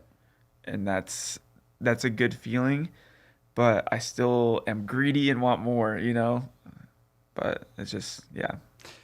I think there was something that I started feeling a few years ago where the thing to chase in your life is like relief. Mm-hmm. I think relief is the thing that you think you're getting with happiness. Yeah. Like you think you're happy, but you're relieved. Like I bet when you won your championship, you just felt the fucking weight of the world lift off your shoulders. You were just like, oh, it's done. Yeah. That's what people want. People want the relief. And the relief that you get is directly proportionate to the risk that you'll take on or the task that you'll take on. Like how big, how accountable can you be to this goal or to this person or to this marriage or to like whatever. Like how much accountability and responsibility you're going to take on. And when you're a 450 rider that's going against the best dudes in the world to win the championship, like you have to do so much. But what does that come with? Oh, relief when it's done. But that weight on your shoulders is something that our generation has been able to adapt to and handle it more. And I don't think that, I think that that weight is something that like RV or those guys got to a point to where it kind of broke them. Even though they were winning, they couldn't stand the fact of that weight a lot, you know? And sometimes I think you have to, I don't even know how you get through it, because I'd say my most miserable years were 26, 27, 28. Easy for my career. I hated it. And which years?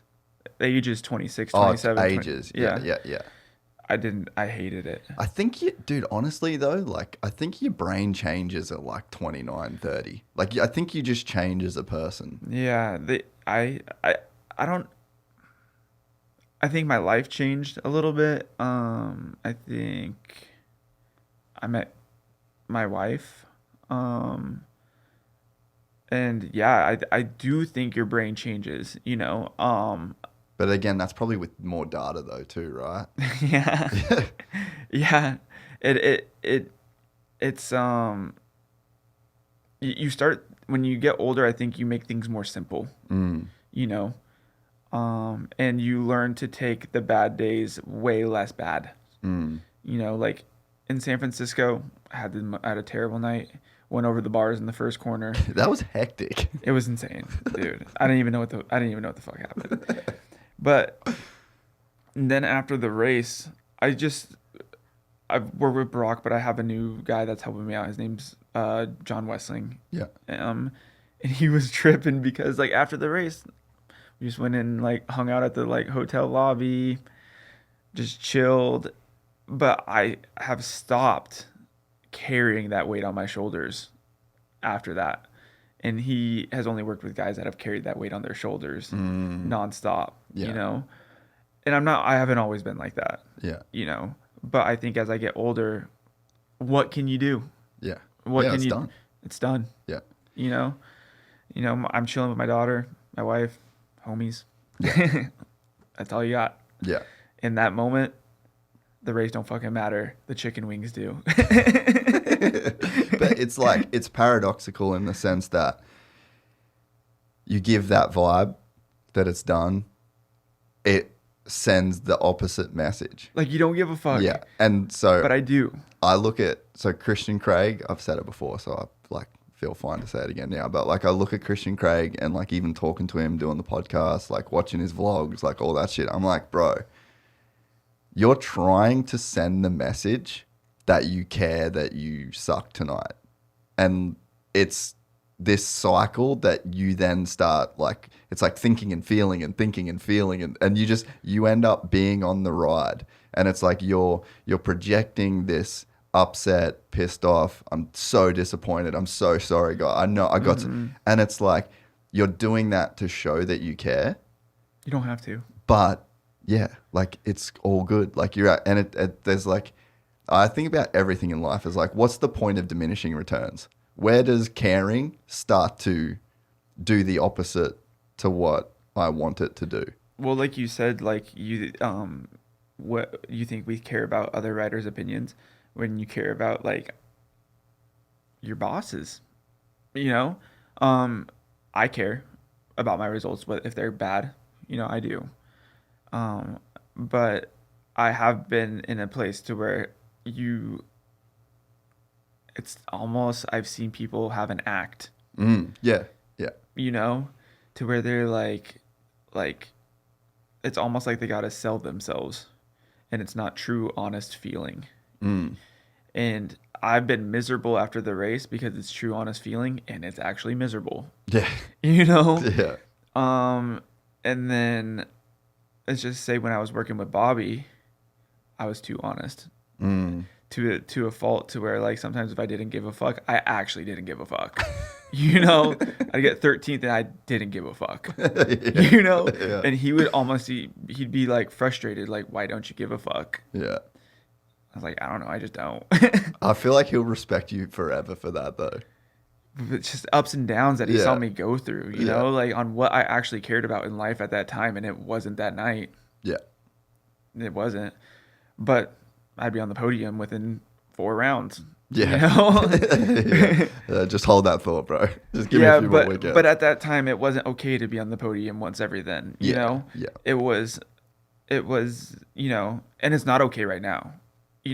I just know that if I am going through a hard time, that is. And sometimes there's stuff that's out of your control that is a hard time too. Yeah. Like it's not like it's always your decision to be going through some shit. Like right now, if I'm not on the podium, I don't see the night as a success. Yeah. But I'm not going to carry the weight on my shoulders. Yeah. And that's how I am every single time I go out and race. Yeah. So it's not like I'm like, oh, 1 out of 4 races. Like, Yeah. as long as one of them hits, we're good. I want to be on the podium every weekend. I feel like I'm capable of doing that. Well, and yeah, like the other. Yeah. Like you can be like you're one of those guys. Yeah, I've had multiple years where I've had streaks like that, But some of those years when I really didn't care, and I was like, as long as it's like 1 out of 4, I'd be cool with it. Yeah. That was tough for him to see because he saw me going from not being okay with it to being okay with it. Yeah. And then I've brought it back around, and I found like some sort of different love for what I do. Yeah. In that sense, to want to be there every single weekend. Yeah. But Well, also it's probably understand just for the right reasons now. Yeah, I'd say it's for the right reasons. I think before I really like wanted the success to see if I really loved the success. Yeah. I think when I was wanting to win a West Coast championship, I really wanted to feel it was hard on me, but I really wanted to feel like see if I enjoyed the attention of being the guy. I wanted to see if I liked it. And I didn't necessarily like it, but then I was like, well, next level, let's see if we like the next level. And then I wanted to see if I liked it, and I felt more empty than anything, So then after that, I was like, it was years of being with Bobby to where it was like, my honest emotion was like, I'm here doing what my contract says is to race, And I felt bad for him in that sense because he saw me, be so motivated and be so driven to doing the work, but kind of going through the motions a little bit. But now I'm so much different, but it's almost like I've like recovered from trauma. Dude, for sure. Like it is fucking traumatic. Yeah. Like the stuff that you guys have to go through. And I mean, the press conference at Anaheim, when you were saying like, yeah, I was struggling with the bike. I had a kid, I had a wife, I had like all this new shit going on. And it's like, do I want to die today in the whoops in fucking Corona? Yeah. It's like, no. I can't put that stress on her. That's how it was, But I still had to do my job, so I had like these like an angel and a devil on your shoulders, like send the whoops. You know what I'm saying? Let off, your wife's pregnant. Like what the fuck am I supposed to like? Those are just normal human thoughts. Yeah, yeah. And I will say, even last year for how terrible it went, I applied myself every single day. Even I broke my neck at Nashville. I did 2:30s on Tuesday, and then I realized that it was hurting. And then I went to the hospital, and that's what happened. But like that's how in it you were. Yeah, even though I was having a hard time just because I had so much, my mental capacity was completely full. Yeah. it was tough, you know, and then it was just a life-changing experience that was amazing on one end and super tough on the other end. Yeah. I mean, having my daughter on a Thursday and then having 2 hours of sleep, hopping on a plane, and it's an emotional, Oh, bro. draining thing that You would have felt empty. Yeah, and I felt very guilty leaving. And I had to go do a job. It's just tough. Yeah. Yeah. What did you learn from that year, though? That my second kid is going to be born in September, October, November, or December. We fucking in Feb. So that's one thing I learned. To be honest, I learned basically like I was saying, like obviously I had to erase my daughter was being born. It was mental.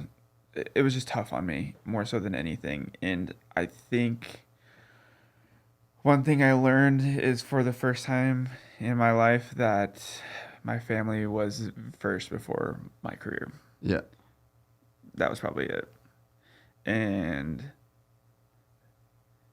I think over the years, even just like my family from my side has definitely understood that this is all, Yeah.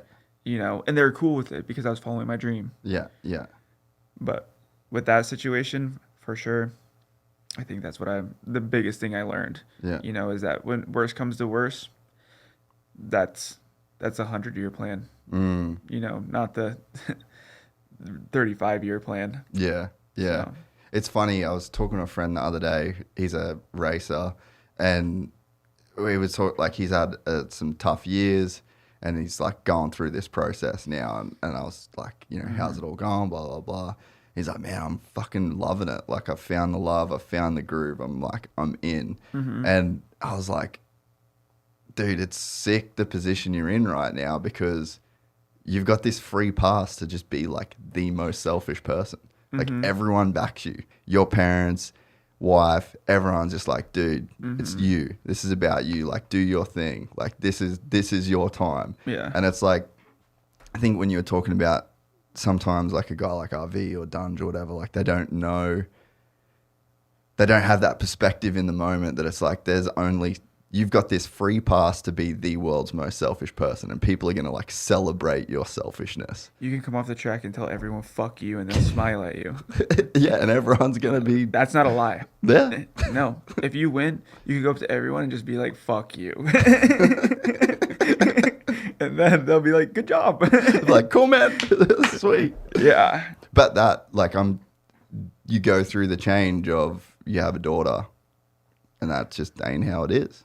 Like, you have to you have to go into a completely different mode for that person.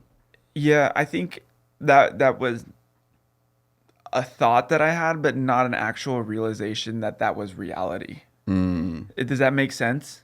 And then when you feel it, that your body and your brain is like, nah, like you're stressed about them while you're riding, like that's the thing. And the hardest part is we still have to be selfish, even though I'm still racing and stuff like that. Yeah. Is just making my wife feel it, you know, that she is kind of like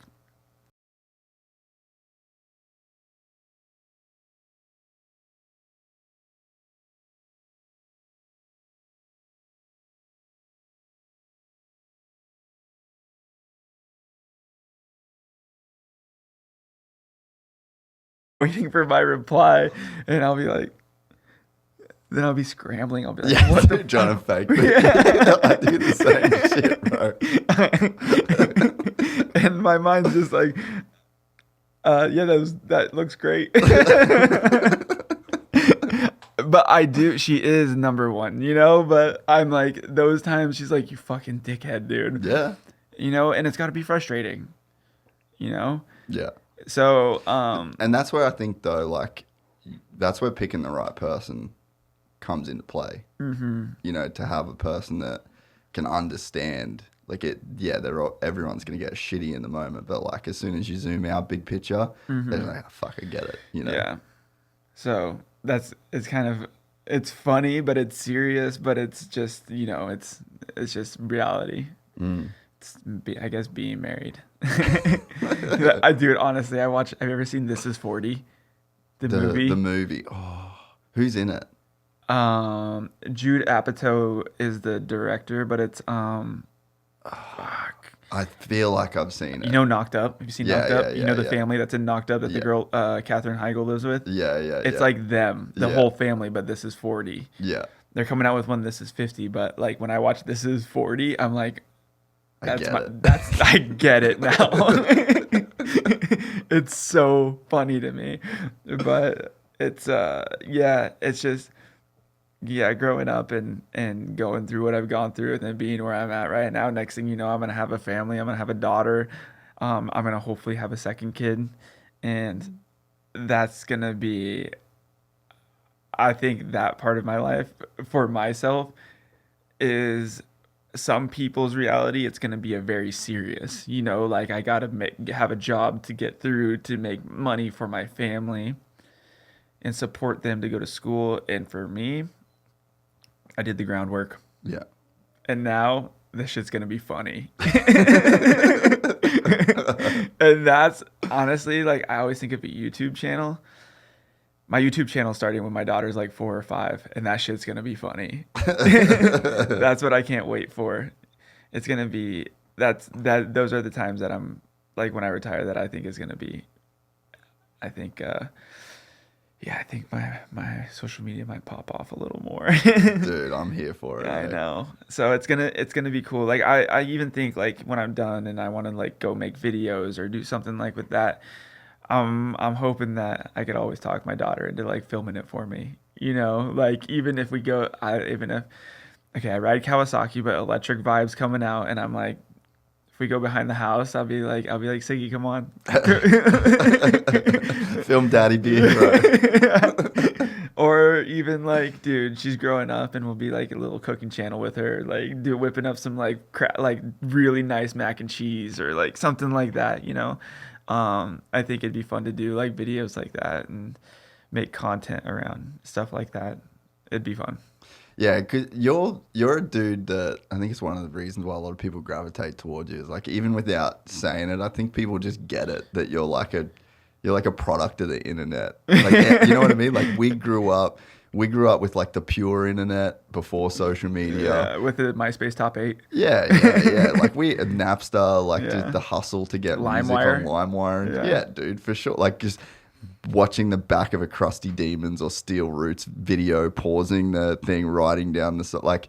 We're all kids of that generation, Like, and I feel it's such a like a box to you had like before that, which was our parents, and like dudes in their 40s and 50s. They don't get it. Yeah, then we had that, and then you have the TikTok generation. So like we fit squarely in this awesome era of the internet. I believe our era has the most flavor. For sure. And I know I'm in it, so I'm probably a little biased. Yeah. But that's what I think sometimes misses from our sport is flavor. Yeah. I think it's a weird way to put it, but I'm like, the 90s was so cool because they had so much freedom. They could run whatever painted helmets they wanted. Now we're in an era of like which, trust me, I made $1 million off of this era. Yeah. Running an energy drink sponsor. Yeah.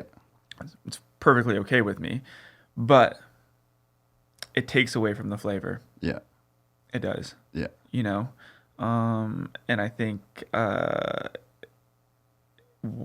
sometimes it just is like try to be cool. It's not just cool. Just be cool. Yeah, be cool. Yeah. No, I get it. So that's where I think we're at right now. It's a lot of trying. Yeah.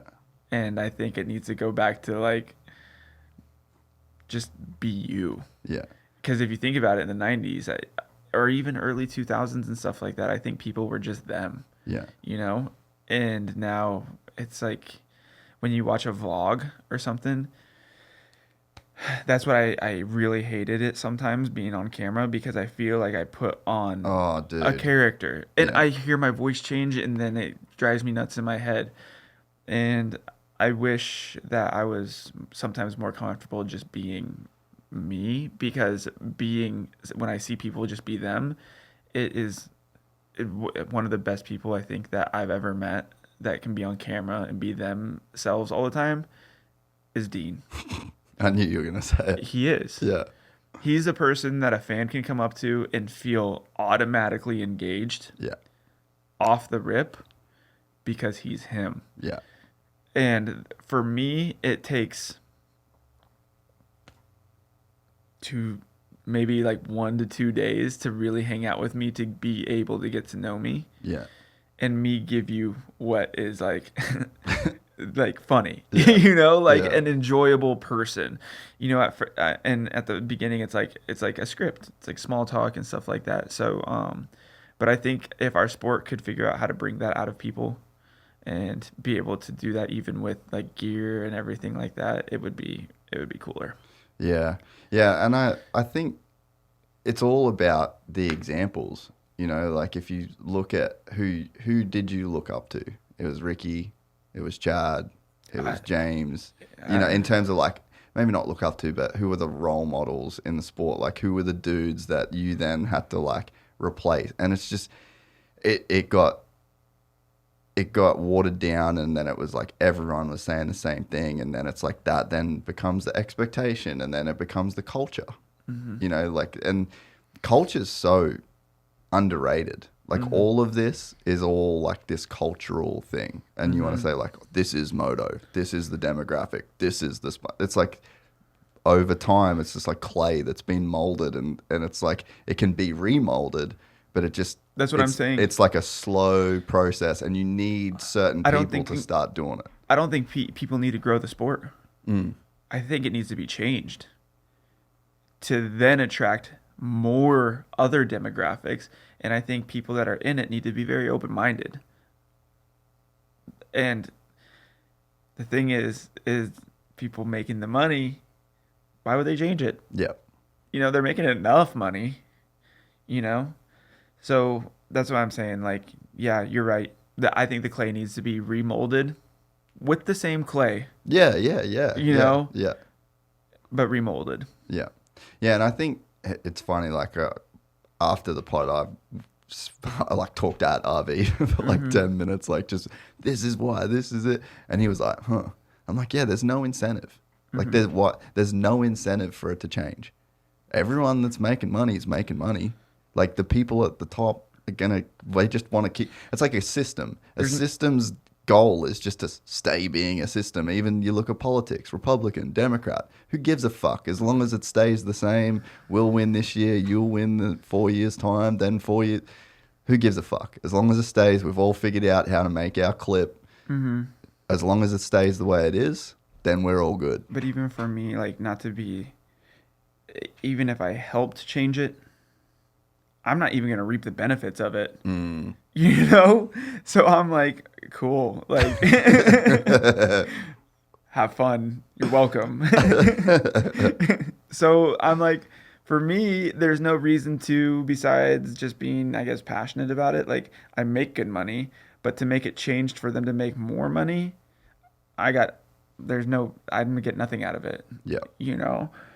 So that's a hard thing for me, because then you've got to like change the strategy, which can put the money that you make now at risk. Yes. So then it's like, well, I'm in a pretty hard spot here. I like making millions of dollars every year, and I want to kind of make millions for the next few years at least. So you kind of can't upset the apple cart. Exactly. So, and to be honest, I'm homies with them too, though. You know what I'm saying? And I'm homies with the people that don't want to change it. Yeah. And the people that are working for the companies that don't want to change it. Because sometimes you break down those people in real life, they're pretty fucking funny. They really are. Yeah. Once you get past the I do this for a job, so I have to be serious vibe, and you get into the like, you want to go to Chili's? Then they're funny. Yeah. So that's the part that I also understand is they're real people too that are pretty funny. Yeah. So yeah, I don't know. I wish I could do some cool stuff, and I think I will be able to. We'll Yeah, see. I think as it goes a little bit longer, and every career has an expiration date, and it's like 100%.